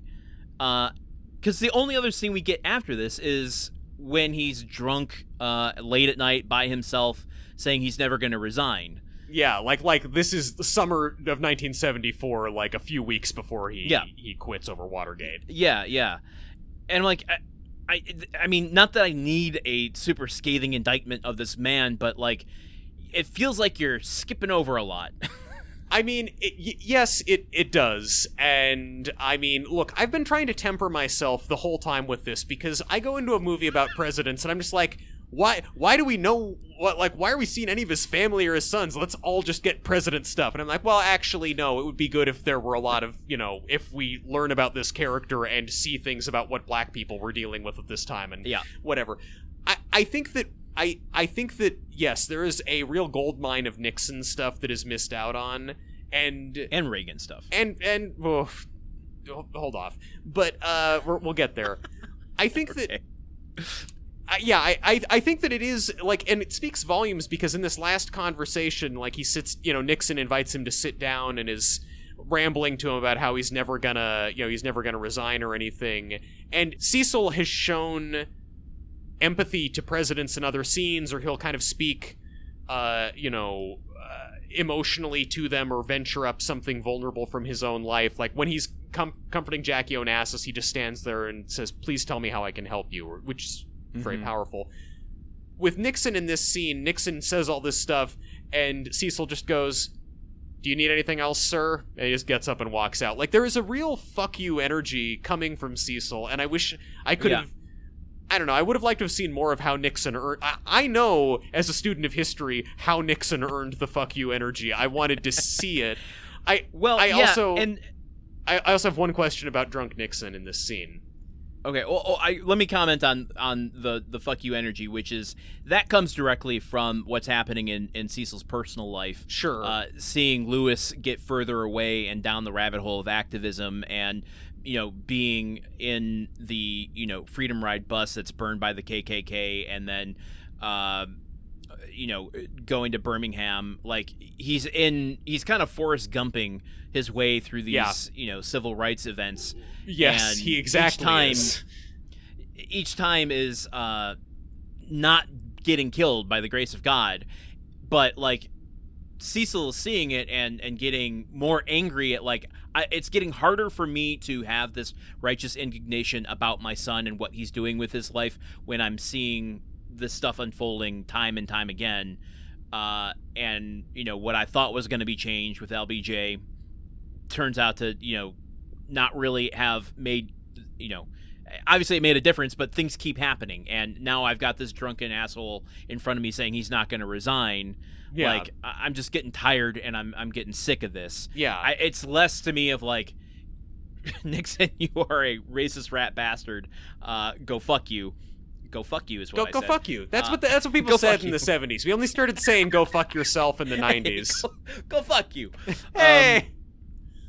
Don't you dare! I sorry, I already made the pizza man gesture. It's too late. Look, I'm sorry. We've been talking about prejudice so much, and there I go doing Italian stuff. Go on. But go ahead about drunk Nixon. You had another question. It seems like, and I don't know if it's just the lighting, it seems like in this scene, Nixon is so disheveled that he has dirt on his face. And I'm like, where'd this motherfucker find dirt? He's in the White House.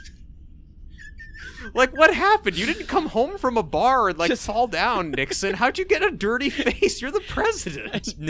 Nixon just has, like, such a dark of night moment that he, is, like, digging in Sox's kitty litter. I mean, I also respect you as a cat owner knowing the names of the presidential animals.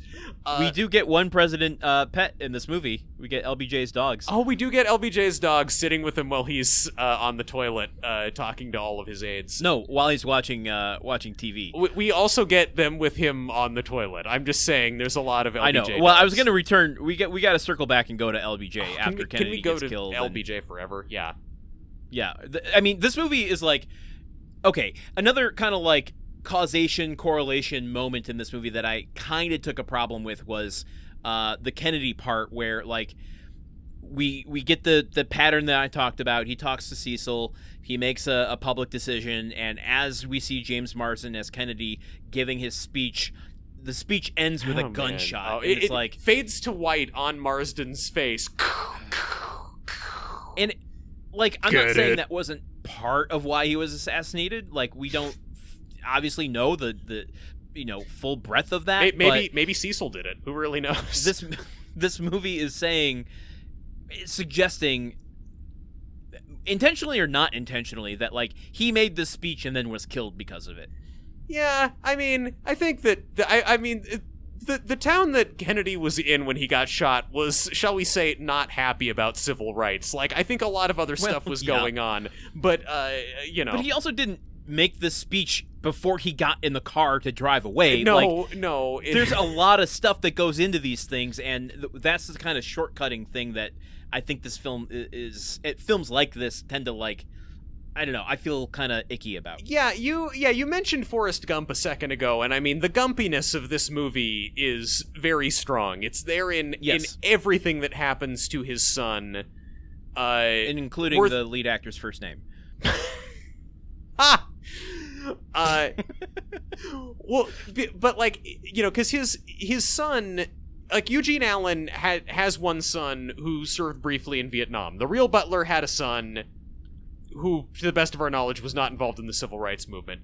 Cecil's son is involved at, like, every single big thing that happened in the civil rights movement. Yeah. He is trained by James Lawson. He's a freedom rider on a bus that gets firebombed by the Klan in a scene that I also thought was very powerful and kind of arresting. Yes. He's getting sprayed with a fire hose in Birmingham. Like, he is... Also, there's multiple times where he's doing civil rights stuff, and a camera crew is there, and then it's Cecil at the White House seeing his son on TV getting arrested at the famous civil rights event. Like, it happens a couple times. Because at this point, he's kind of divorced him from his life. He said, get out. We don't... you're not welcome here anymore. I think it's like... It's sometime in either late... I think, it's after the end of the Johnson administration. It's when... the Black Panther. Yeah, Lewis is involved with the Black Panthers. He and his girlfriend come to dinner, and they've got a very strong Black Power vibe that is sort of off-putting to the rest of the family. And then there comes out about this big fight about Sidney Poitier being a white man's idealized version of a black man, and it leads to Cecil disowning his son, basically. Casting him out of the house. Yeah. I mean, everything leading up to that argument. Yeah.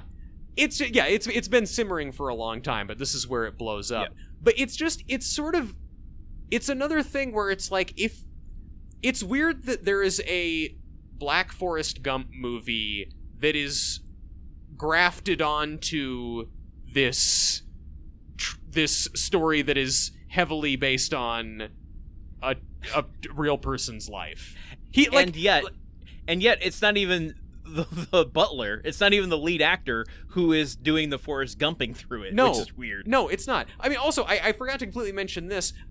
Lewis, Cecil's son, is hanging out with Martin Luther King in the hotel room that Martin Luther King gets shot in. I need to bring this up right now. Okay, let's bring this up. He has a conversation with... He's like one of Martin Luther King's, like, 8 best friends at one point.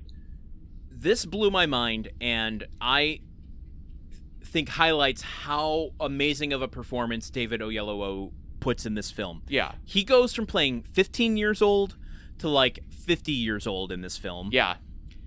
And the next year, like, he was working on the performance for playing Martin Luther King 1 year from this movie being released. Yeah. Yeah.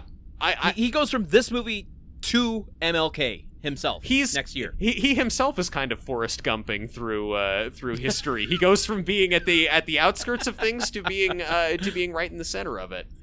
Do you think he was in the scene with Martin Luther King Jr.? He was like critiquing his performance, going, "Okay, I'll take a little bit of that. I won't take a little bit of that." That would, I mean, yes, and that would also put a lot of pressure on me if I were the actor playing Martin Luther King in this scene, knowing like, oh man, this guy's gonna play Martin Luther King in a movie that's like very much about Martin Luther King in a year.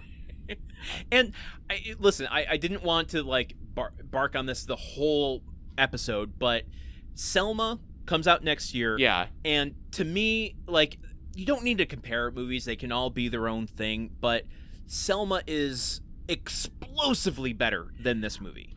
I've not seen Selma, but watching this movie and watching the lunch counter scene and the firebombing of the bus scene, I was thinking like, fuck, I should probably watch a movie that is actually known for being good that's about this subject matter, because like I'm really into this. I'm really enthralled by this and the story that it's telling.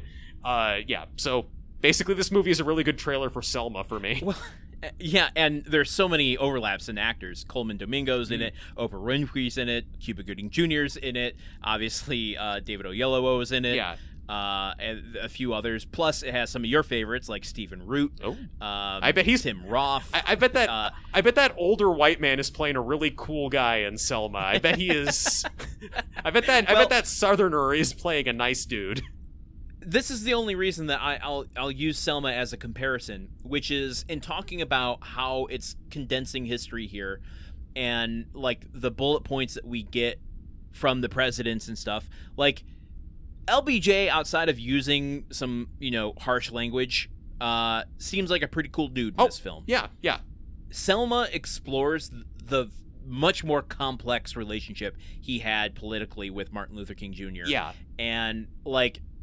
When you not, and I'm not even saying that is the gospel as far as like what reality was, but when you look at the comparison between these two, you're like, oh, what this film actually shows and what you take away with is like a tinker-tot version of history versus like painting with the gradients that actually happened. There's no way, and even like the original screenplay, the Blacklist script for this. It goes a little more in depth, like MLK visits the White House and Cecil is serving him and LBJ, where LBJ is saying like, I passed the Civil Rights Act, and MLK is like, cool, thank you for that. You need to do a Voting Rights Act now. What? Like there's a whole, but even then it's like, that's not like, even with one or two, you kind of need a whole movie to get at the complexity of what that relationship was. And that's the foundation of what I have a problem with this type of movie. Yeah. It doesn't leave room for the depth. Yeah.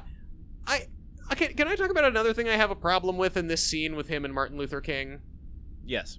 Okay, thank you for permission to talk about Dr. King. You're welcome. So you have 15 seconds. Okay, I'll get all my thoughts in. They're having this conversation, Dr. King is talking to a bunch of people in this hotel room, Lewis among them.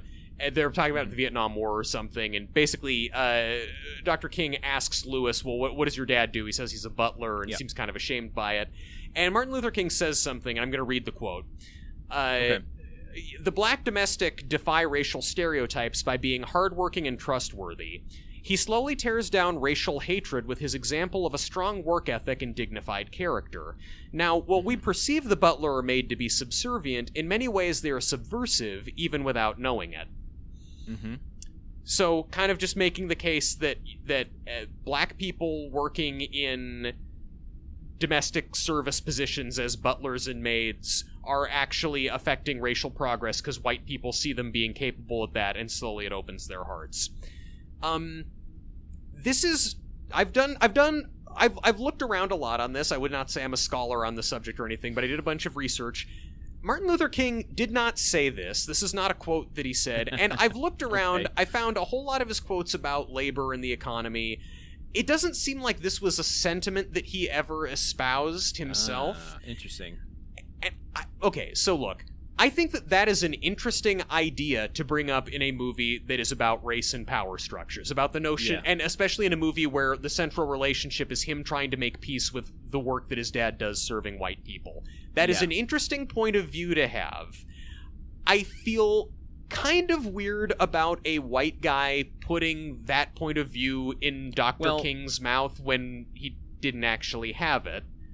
That's, you have to just look at how productions are done. I mean, once a film is on the set, like, the director has a lot of input on it by that point, either in the script phase, from going from the blacklist script to the shooting script, or making changes on the day. So it's just impossible to lay it at the feet of any single person, but I hear you. I'm not necessarily trying to lay it at the feet of any one person, although this line is also in the blacklist script that was out there. Yes, this is in the source material. And I'm not trying to condemn anybody or like be mean about anything.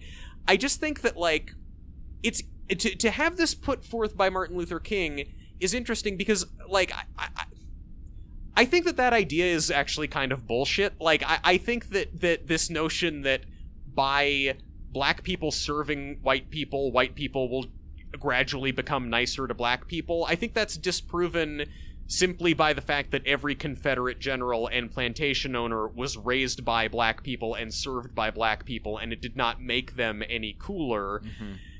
And also, even sort of the text of the movie, I don't think it's directly trying to do this, but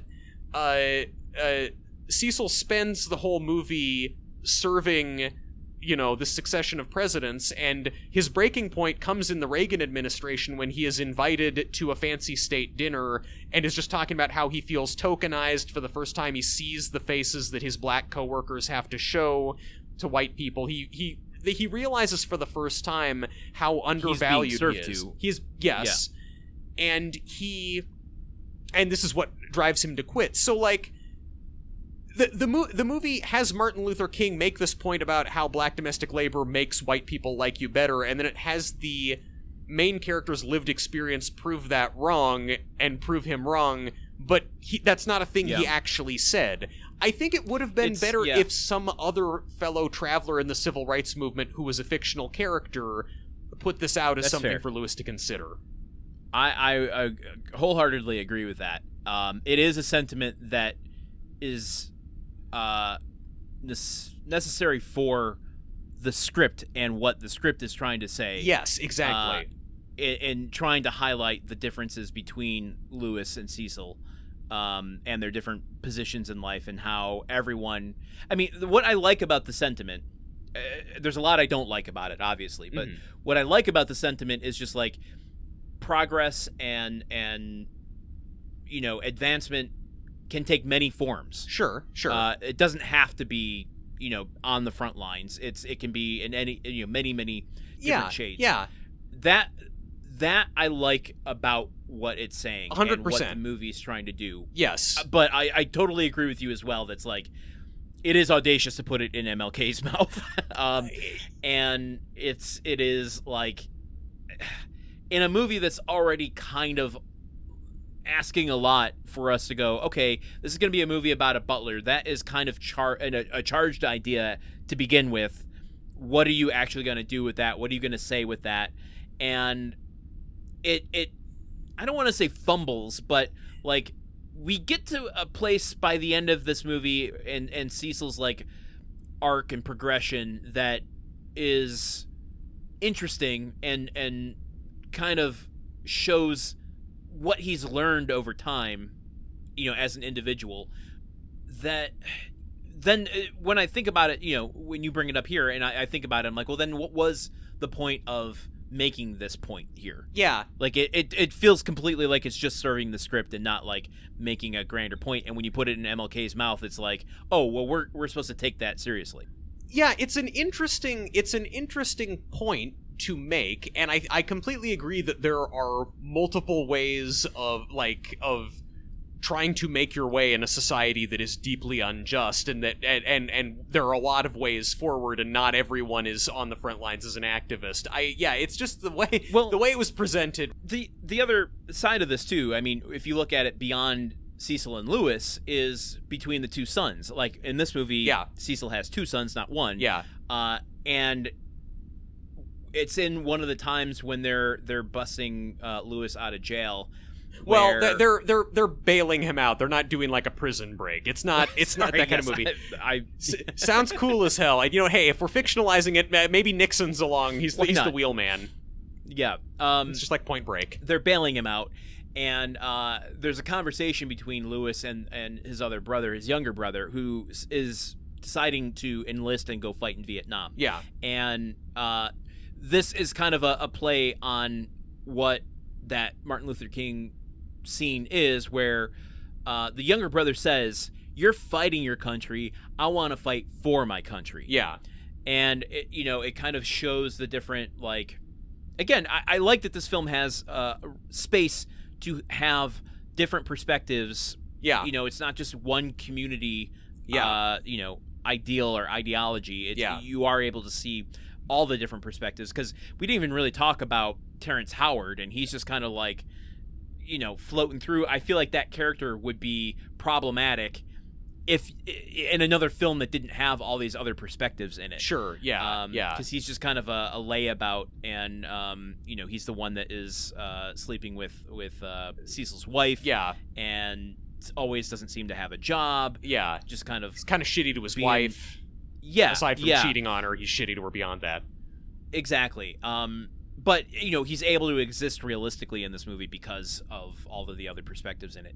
I do just, like, as a quick aside, both the relationship between Lewis and his brother, I think their interactions, their scenes together feel really naturalistic and lived in, and like they have this kind of very believable and funny way of kind of razzing each other and putting each other down to relate to each other. And a lot of the scenes where it's Cecil and his neighbors and their wives all hanging out together. There's a lot of scenes of them having cocktails together or hanging out. And those scenes are, like, they feel like really just fun and relaxed, and it's also just sort of a portrait of, like, normal middle-class black life that I feel like in a lot of Academy Award tier movies about race, you don't usually see, or you don't see often. I mean, often it's about, like, really crushing poverty or awful things. So it's cool to kind of see these moments of just, they're all, like, just having a drink and, like, shooting the shit, joking, gossiping about their friends. One of my favorite parts about this movie are the depictions of family and friends. Yeah. Like, when you're not dealing... I don't even... Like, the president stuff is kind of boring to me. It doesn't do a whole lot. Yeah. I mean... Well, sorry to rain on your parade, but... I agree. The president's stuff is, like, the worst in terms of outright quality in this movie, yeah. But there's just an energy that comes across when, they're all eating together or celebrate, when there's the scene... Oh, my God. There's a scene when... surprise, I guess. The son goes away to Vietnam and dies. On New Year's Eve, when Oprah is, like, dancing to disco music on the TV. She's got this, like, outfit she made herself. She made one for Cecil. Tells him to go upstairs. Matching disco jumpsuits. They both. It's this black and white. Oh my god. Oh, it's beautiful. It's just relationship goals. But her like just feeling the music, and like they finally, like, patched up their marriage, and like they're getting ready to go out. You even see him start to break through a little bit. Yeah. Like, his personality start to come out, and at the height of this kind of fun interaction between the two of them, the doorbell rings. He opens it, and there's two guys, military, from the army, standing there, and he's like, "You got the wrong house." Yeah, you got the wrong house, and shuts the door. And then it's just this, like, gut punch cut to, like, a couple hours later, and they're just both sitting in the house where they were dancing, shortly before, and Oprah's face is just puffy and swollen, and you can tell she had, like, the primal scream of grief come out of her. And Cecil is in the background, just kind of stuffing it all down and being his conservative self. Those are the more emotionally impactful moments for me in this film. The fictional stuff, the fake stuff, like, the movie is at its best when it's not trying to hew to this true story or the details of, like, their kid did not die in Vietnam, but, like, this story about these fictional people whose kid did die in Vietnam is very powerfully conveyed here. Also, with Oprah's character's arc, the fact that she she struggles with alcoholism in kind of the first half of the movie, but then she kind of has a rock bottom and gets her stuff cleaned up like halfway through the movie, and she puts an end to her affair with Terrence Howard halfway through the movie and never tells Cecil. There's never like a scene where she tearfully confesses or anything, and I kind of like that. I like that her arc doesn't neatly line up with where the movie is. It's like she gets her shit together on her own, and and it does. It's from a story perspective, it's so rare, and I totally commend this film for, like, she has her own life going on, and it doesn't. What is happening in her life isn't necessarily like the movie's intention of showing how it affects our lead actor. Yeah, like she goes through her own thing. Yeah, and Cecil kind of never knows about it, and like we avoid a bunch of melodramatic tropes by not including that, and it's richer for it. It was really, again, it's like kind of a note of subtlety in a movie that lacks them at so many other points. It was like, okay, that was really cool. In the script, none of this stuff with his wife cheating on him or drinking a lot, like, none of that is in the Blacklist script. Oh, if I had to venture a guess, it's that when you sign Oprah for your movie, it's like, well, Oprah needs something to work with. So yeah. Let's just get to okay. We get a finally a montage through the years. Like, we have to speed things up. We're getting to the end. Like, we're reeling in the years. We're not going to cast Ford in this film. We're not going to cast Carter in this film.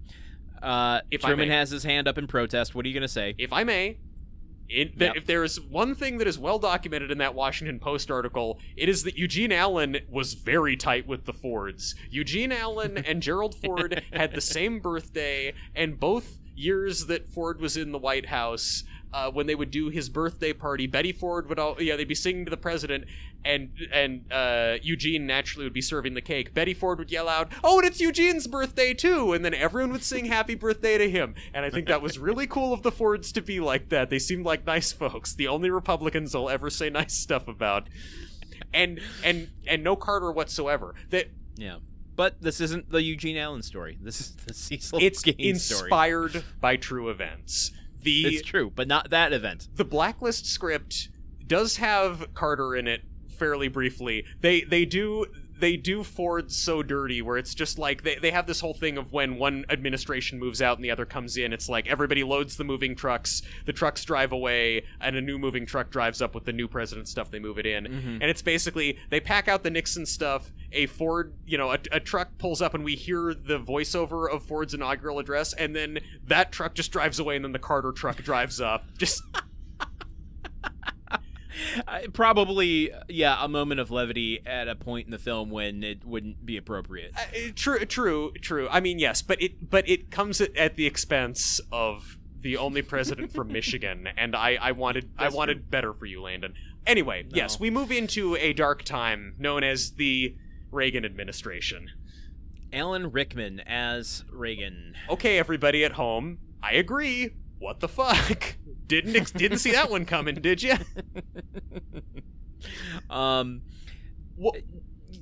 Okay. So I have to admit, this section particularly, we talked about the confusing nature of what to take away from this film when we were talking about Nixon. Yeah. This one particularly, the whole Reagan stuff, I am very flummoxed by.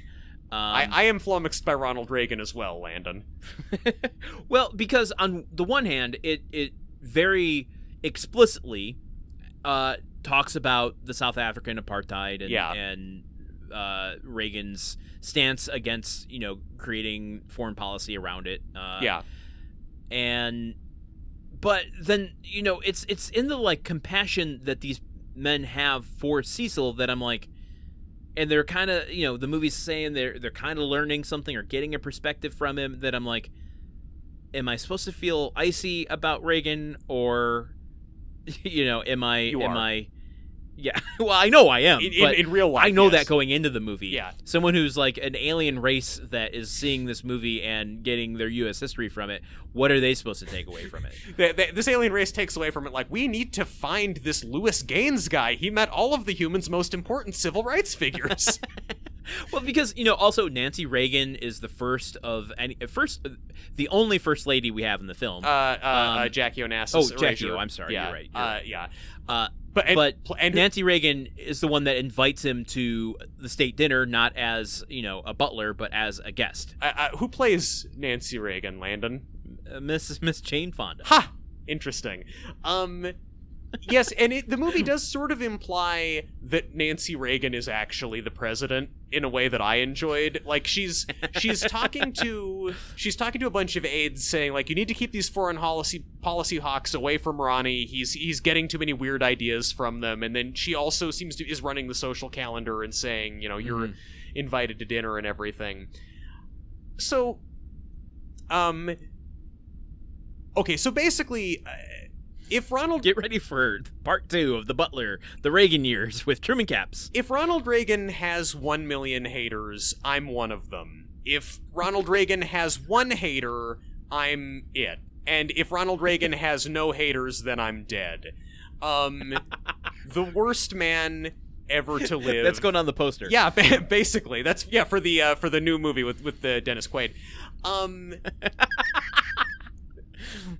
Okay, I think that no movie ever has been mean enough to Ronald Reagan, and I include in that assessment the video of him getting shot. I think that is still far too kind to him, but I think that I was actually surprised at how hard this movie goes on Ronald Reagan. Really? Okay.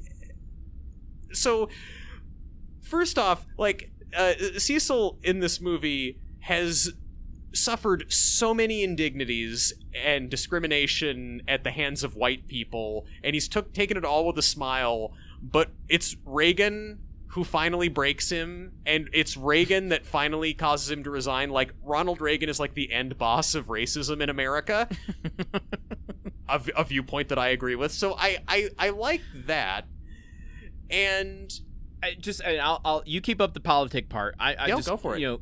Kind of bullet point the story points that are going on here after the Nixon administration and the kind of after the Selma aftermath, the anger in the streets.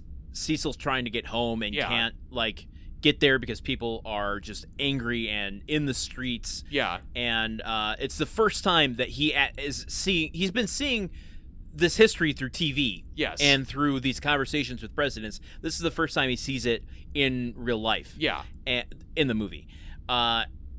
Then he starts to go through, like, after the montage of Ford and Carter, and he finds in the attic a box of Lewis's things, and his VO is saying, at a certain point, history started writing books about what Lewis was doing. And Cecil realizes that all this time, he wasn't, being a rabble-rouser. I can't think of a fucking better word for it than that. Well, yeah, he's not just stirring up trouble for no reason. Yeah, he's actually a hero for standing up for all this stuff and pushing for all this change. And it's kind of clumsily, compared to Cecil trying to get a raise at work and not being able to, but then seeing the effects, finally, of everything that Lewis has been doing. So when we get to the Reagan era, like, we see Cecil try to get a raise again. He's tried before and been rebuffed by the racist head of the Butlers, who's a white guy. The man he goes back to again, says almost verbatim the same thing. If you want a raise, or if you expect more money, or pay equal to the white staff, then go look for a job elsewhere. And Cecil says, this is another part that got kind of confused for me, and so this is where I'm going to hand it back to you.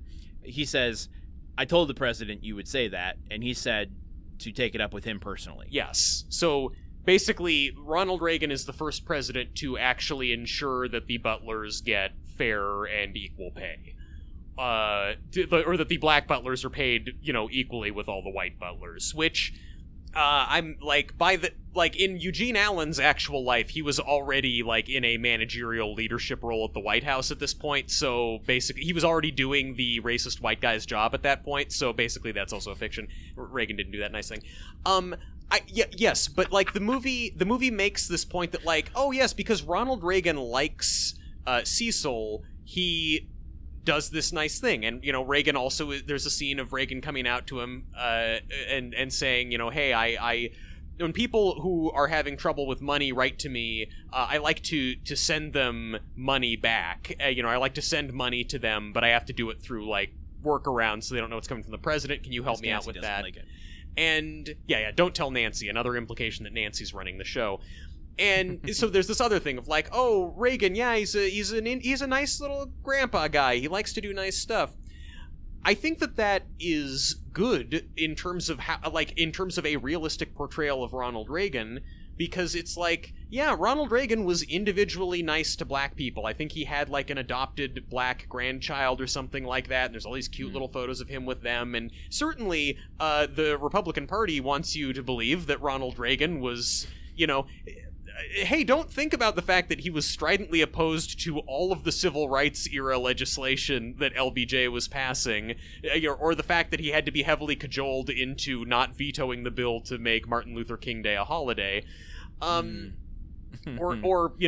hey, just Google Ronald Reagan monkeys and listen to the recording that you'll find. But I think that, like, the movie shows that, like, okay, he has this personal friendliness, but then there are these later scenes where there are a group of senators talking to him about apartheid and saying, hey, we need, we're going to send this sanctions bill to you. It's a human rights issue. It's wrong. It risks our moral standing in the world. And Reagan just repeatedly says, I will veto the bill if you send it to me. I don't know what president I'm doing there, but I don't either. He not going to do it. But he just keeps, he doesn't even provide any explanation. He just kind of gives them this blank look and just says, I'm going to veto the bill. I'm going to veto the bill. And, later there's a scene with Cecil where he's saying, like, I don't know if I'm on the wrong side of this issue or not. And Cecil says, I never really know either. But, like, it is this moment, and it is seeing the fact that, oh, Reagan likes me personally and will do nice things because he knows me, but he cannot recognize the humanity or the worth of black people in aggregate. And the fact that is so repulsive to him, that's what drives him to leave the White House. I think that is... I was not expecting a movie of this level, a studio film like this, to even go that far as to suggest that Ronald Reagan presented a friendly face or a non-racist face while actually, where it counts, pursuing deeply racist policies. And, they could have made an entire movie about all of the other racist domestic policy that Ronald Reagan was pursuing. Like, ask why the, black life expectancy dropped in the 1980s. For the first time on record. I mean, I don't know. Who could say why that happened? Maybe it was all the budget cuts at Health and Human Services. See, okay. Now, you are somewhat, don't know if you want to apply your own term of expert on the Reagan administration. You have a vested interest in it. I'm a big-time hater, and I take it seriously. Whereas, I knew the bullet points of that. The two-faced nature of Reagan I was aware of. But... it's not something that is readily recalled in my brain to the point where I can put two and two together with this. So when I saw this final stretch with Reagan, it was very, like, so back and forth that I'm like, what is this movie saying exactly about him? Which is why it got very muddled for me. You explaining it, I now can see that. The movie, like, having Cecil get to the point of recognizing the value of all of the activism that's happened over the civil rights era leading to this moment,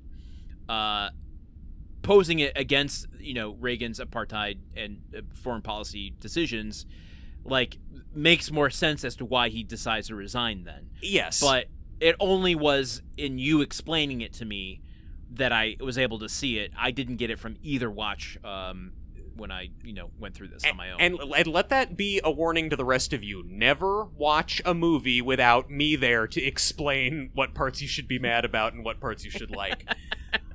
That's dangerous. I mean, and look, also, I mean, I think that the movie definitely doesn't underline it too much. I think the movie is trying to be subtle with it, because this movie was somewhat controversial due to the Wikipedia article will tell you it was controversial due to historical inaccuracies. And reading that, I thought, oh, okay, because they heavily fictionalized Eugene Allen's life and a lot of this stuff.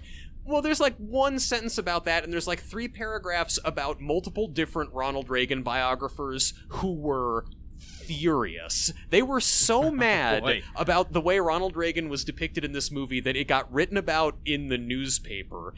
Specifically, there's one of his biographers named Paul Kengor, who is a guy who also wrote the Reagan movie with Dennis Quaid that recently debuted, who was so mad, furious. Paragraphs of statements lambasting this movie and the writers for how cruel this movie was. Just some selections from his quote. Ronald Reagan was appalled by apartheid, but he also wanted to ensure that if the apartheid regime collapsed in South Africa, that it wasn't replaced by a Marxist totalitarian regime allied with Moscow and Cuba. He's basically furious that the movie doesn't have someone explaining, well, the only reason that Reagan opposed ending apartheid was because he was afraid that a left-wing government might get elected later, and it was vastly preferable for black people to be discriminated against than to them have a left-wing economic system. He says, quote, if the movie refuses to deal with this issue with the necessary balance, it shouldn't deal with it at all. And then also talking about the later scene in which Cecil feels tokenized at the state dinner for him, and how he felt like he was just a prop for them. Kangor is saying, quote, the screenwriter and makers of this film had better have some hard evidence for this. I hope they at least have some quotes somewhere from the Butler saying he felt like a prop. If they don't, they should be ashamed of themselves. Like, it's a fictional character. It's a fictional character. I mean, but also, they're mad enough to generate a news cycle about this. Like, they had to have Lee Daniels and, regrettably, Harvey Weinstein go on a bunch of interviews defending this movie and saying, oh, well, we're pretty even-handed. We show a bunch of nice things that Reagan did. There's all of this controversy brewed up because this movie factually represented a thing that Ronald Reagan actually did. And that was called a historical inaccuracy. Well, okay, and so this isn't defending that at all. No. Not even a little bit. But this is, the kind of last thing I'll say about my problem with these sorts of Cliff Notes versions of history movies is that, like, Cecil's experience with the presidents and the depiction of the presidents themselves is only about social justice. Yeah. Everything, that has to do with politics in the world of this movie is just social justice. Yeah. And I get it because that's what this movie's about, but the kind of simplification of that, boiling it down to just that one topic, raises a bunch of problems. When you're talking about real world decisions and real world events that happen because of complexities. I go back to the Kennedy thing, when the moment when he's killed in this movie. Yeah. Like, it makes weird connections when there are so many more complexities that go into it. And there's just not room for it. So what do you do with that? Yes. I mean, it's like that's why I'm just not kind of interested in these sorts of films, because you're damned if you do, you're damned if you don't. Yeah. And this Reagan scene clearly is a victim of that as well. Yes. Yeah, exactly. Yeah, well, okay, look, and I realize also I maybe took us a bit far afield with political ranting on a movie podcast. Can we talk a little bit? We had to get it out of your system. We're never going to approach Reagan ever again. Sure. Not if I have anything to do about it. Or you allow me a 20-minute divergence in a future episode on Tarantino. Okay. Oh, boy. Well, also, screenwriter Danny Strong apparently, as a child, was a regular at the video store where Quentin Tarantino worked. So there's a real origin story going on there that would upset you. Could we just talk, though, Alan Rickman as Reagan. How do we feel about that decision? Fine. I thought he did okay. I think he's one of the best I think he might be the best president in the movie, honestly. I think it's possible. It's a lot of prosthetics, and I think the kind of quiet delivery that he does is the almost halting nature of it kind of works. And I think also, maybe I'm just describing things to Alan Rickman because I like him, but I also feel like, is he trying to play him as a little bit of dementia setting in, a little bit aloof like that? I mean, we have a smattering of actors of different classes here, and Alan Rickman, is one of the best, Certainly. So the nuance that he can bring to the performance, say, is going to be a little more in-depth than what James Marsden can bring to Kennedy. I went to take nothing away from James Marsden, who we also love. James Marsden from 30 Rock. I don't know. Yeah, we do. We love James Marsden. We love. Go rewatch that Nickelodeon documentary. Well, wait. Actually, no. Maybe I should rewatch. Okay. We potentially love James Marsden.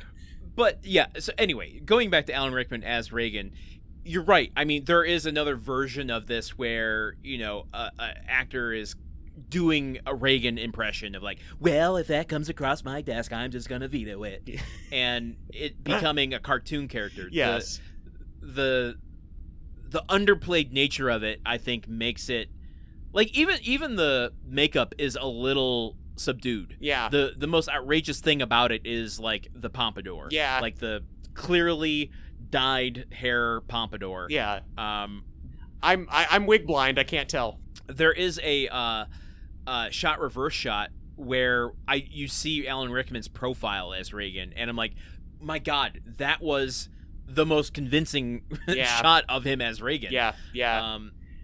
And yeah, so I don't know. I'm not mad about Alan Rickman as Ronald Reagan. No, it's I never in my life would have thought of that as casting, but also, I mean, although if you're, I am a little angry now we didn't get the Alan Rickman Reagan Emma Thompson Nancy Reagan movie. that would be pretty good, but it actually is just their plot line from Love Actually. So it's all about Ronald Reagan, getting seduced by some White House staffer. I think that casting one of history's greatest villain actors to play one of history's greatest villains was ultimately an inspired choice. So well done, Lee Daniels. Well, okay, so the way that all these arcs kind of come together is that, by this point, we had seen Lewis run for Senate and lose, and Cecil was kind of secretly keeping up with it. Mm-hmm. He takes a phone call to ask if he won or not and finds out that he lost, and, you start to see a little bit of disappointment and a little bit of, like, regret start to enter Cecil. We should also let's just clarify, like, Lewis was involved with the Black Panthers for a minute, but then when he saw how violent things were getting, he walked away from the organization. So Lewis has kind of gone to a more mainstream form of activism. And also, like, kind of when you have a movie like this, like, it's a little glaring that Malcolm X and that whole part of social justice isn't in it. They talk about him, and in the Blacklist script, they go to a Malcolm X speech as well. Oh, they do. Yeah. Well, I don't even think Malcolm X's name is mentioned in this. They are talking about him at one point and about some of his teachings. They have, like, gone to see him speak, I think, but we never see him. Is that the moment then when Lewis decides it's getting a little too militant? He's talking to his girlfriend saying, "Are you willing to kill someone? Because I'm not." Yeah. And she goes, "Yes, I am." Yeah. And that's when he decides to leave the party. Yeah. But he continues to advocate. As I said, he becomes a senator but doesn't win. He at runs the end for of this, Congress, the House of Representatives. By the end of this, he is, protesting for Mandela. Yeah. To be released, and Cecil, after resigning, this is both arcs kind of culminating here. After resigning and learning all this stuff and coming to a different decision about what Lewis has done with his life, goes to the Mandela protest. Lewis sees him from afar and, like, says, you take over. I gotta go, see my dad. he walks down the sidewalk and they reconcile, and Cecil says, "I'm here to protest with you." In what I think is like, okay, something I didn't mention about this film that to me is like, this is a great moment. Yeah, it is a great moment. Cecil's character to me is a little frustrating because he's so closed off through this whole thing. He's so lacking in opinion, and he's so lacking in expression. That's just the need of the character. That he's less interesting. I kind of wanted, like, give me the Lewis movie with Cecil peppered in. Don't give me the Cecil movie with Lewis peppered in. If you're gonna do civil rights movement Forrest Gump, you gotta just do civil rights movement Forrest Gump. Yeah. So this moment, like, it is like father-son stuff always gets me. It's genuinely sweet. It is really sweet how they come together here. But it does lack a punch that I think is just kind of baked in because of Cecil's character. For me, seeing them in the like, they all get arrested, and it's been a running thing in the movie that Lewis has been arrested like 60 or 70 times over the course of all this protesting, and it's something that Cecil is quite upset about. But they get arrested together at this protest, and they're in jail together, and Cecil is kind of looking a little bit nervous, and Lewis just says, it's okay, Dad, I've done this a couple times before. It's like, I don't know, that punch hit for me, seeing him, because he says something earlier about, like, what's revolutionary about another black man in jail, and then it's like, there he is in jail, but it's like this moment of solidarity between him and his son and all these other protesters. Okay, so then we get one more, like, kind of speed through time here. We don't see George H.W. Bush. We don't see Clinton. We don't see W. We don't see W. Thankfully. But it cuts to the future. There's flying cars and, the first alien president has finally been elected. Where they're, campaigning for, on their own lawn, like, just with lawn signs and t-shirts and stuff. Like Obama t-shirts and lawn signs, and having a barbecue and everything. He and his wife are very old now, and voiceover about how excited they are to vote for Obama, and another detail pulled straight from the article of how every day they would walk to their polling place to see the spot where they were going to vote for the first black president, but then his wife tragically dies the day before the election, which is a true thing that happened to Eugene Allen. But he still is able to vote, to cast his vote, and then, unlike the article, we go one step further where we watch a reconciled Lewis and Cecil on election night. Cecil's watching the TV and sees that Obama has won the election. It calls Lewis down so they could share in the moment, and a single tear runs down his face. It's really weird in a movie that starts in, like, the 1920s and has all this deep history in it to then see fucking Wolf Blitzer again and hear the CNN bam, which is like, I have trauma response to from all the recent elections where I've been waiting for that sound to know how fucked the country is. Then lastly, we get to the beginning of the film where old man Cecil has been sitting waiting for an advisor from Obama to come and invite him to speak with him. And he's shown the way. The advisor's like, let me show you the way. And Cecil's like, I know the way. Then he just kind of old man shuffles off screen, and that's the end of the film. Not in the Blacklist script, and that is a dope ass line to end on. That is pretty cool. Apparently they cast an Obama actor and filmed some Obama scenes, but then we're like, maybe we don't need that. And do we know who the actor was? Yes, and there will probably be a cut here while I scroll to find who played him. So they had Orlando Eric Street for Barack Obama, but I think it is a real challenge playing the president in a movie when that president is currently president. Like, that is I guess they've done that with both W and Trump, so I don't know, maybe I guess people keep tilting it at big challenges and trying to make it happen. There you go. Yeah. Yep. Well, that's The Butler. The movie ends with voiceover specifically of Barack Obama getting inaugurated, and like, the last words we hear in the movie are "Yes, we can." and a dedication Right. to all the brave people who worked in the civil rights movement. But the movie very much ends on this note of just, we got it, everybody. We're good. Yeah, I don't know. I mean, I don't like fault the film for wanting to go on an optimistic note. Like, those after everything we've seen, and I kind of go back to my argument on Hope Springs. Like, you know, if you take people through hell, you want to, you know, bring them back out to paradise, even if it's not real. Yeah, no, I mean, I'm not like, those fucking rubes, how dare they believe that life was going to get better. Like, I thought things were going to get better forever in 2013 as well. That was a commonly held belief. Yeah, right. Anything else about The Butler that we didn't cover that you want to? I mean, unless we want to just kind of ruminate some more on how Richard Nixon's face possibly could have gotten dirt on it. Was it a potted plant situation?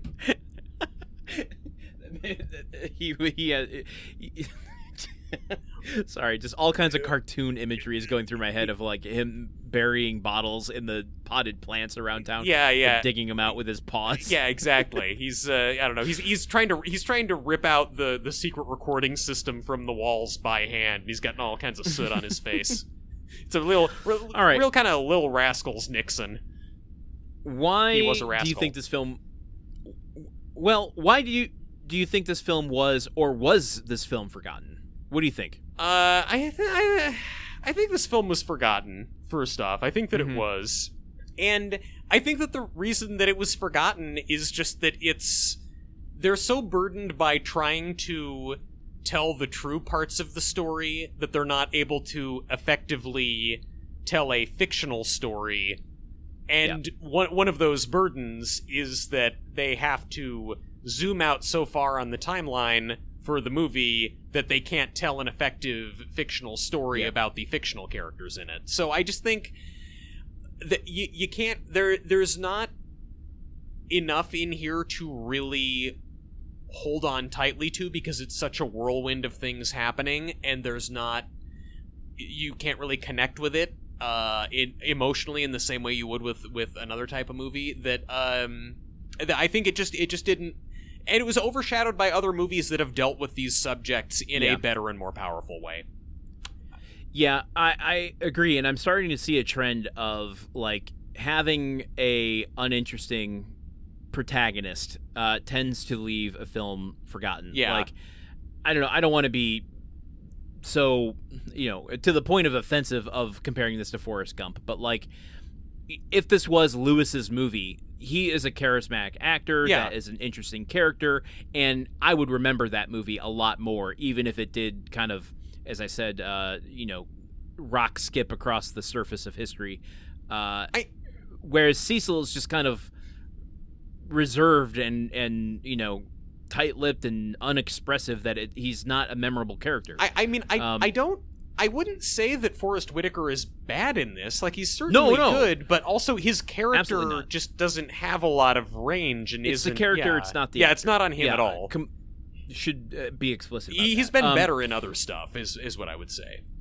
Yeah, and I want to just kind of expand on what you said to a degree, that this came out, as I talked at the beginning of this episode, of the Obama era, where, like, for better or worse films, problematic films, 10 years down the line, 15 years down the line, something like The Help in 2011, Lincoln in 2012, 12 Years a Slave, 2013, Mandela, 2013, Selma, 2014, The Ill-Fated Birth of a Nation in 2016. Like, there are... No one that has seen 12 Years a Slave is going to forget 12 Years a Slave. No one is going to forget Selma. And this falls, I think, too squarely in, like, movies about history, and doesn't take a, like, definitive enough stance about history that it just kind of gets washed away. And also, I would point out, like, whether it's right, the argument is right or not about this being awards fodder. I mean, this comes out in August, leading into award season, right out of blockbuster season. And I had mentioned earlier, like, I think Oprah particularly had an undeserved reputation for doing Oscar baity stuff.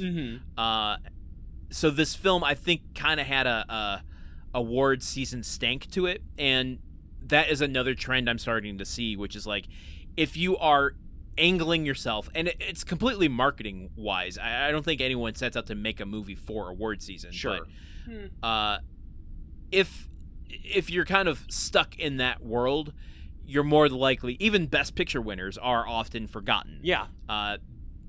So I think that's ultimately why it just kind of dissipated from the cultural, collective consciousness. Yeah, exactly. When there is an award bait type movie that then doesn't really go on to win any awards, it's kind of it's harder to hold on to that in your memory unless the movie really excels in some way.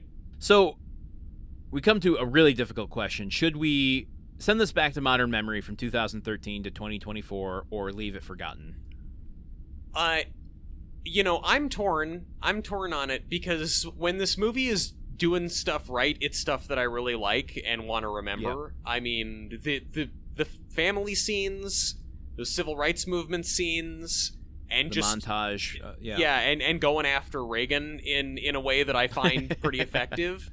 Great, yeah. But it's like what the stuff that I want to remember is it's a small selection of a pretty big movie, and I don't want to disparage any of the performances or any of the work done here, because again, I still think that like just in terms of objective quality, this is the best one we've done. I still disagree with that, but go ahead. I don't think that we need I don't think that we need to remember this movie. Like I think that even yes, in terms of the movie trying to be what it is or how effectively the movie is what it is, I think this is this movie does a good job of being a mid-tier award bait film, I think. But I think that there's other prestige type movies that are better and more worth remembering that capture this stuff better. So I am sorry, The Butler, to forget you, but that's Lee my Daniels vote. The Butler. I'm sorry, sir. I've already forgotten half of the title.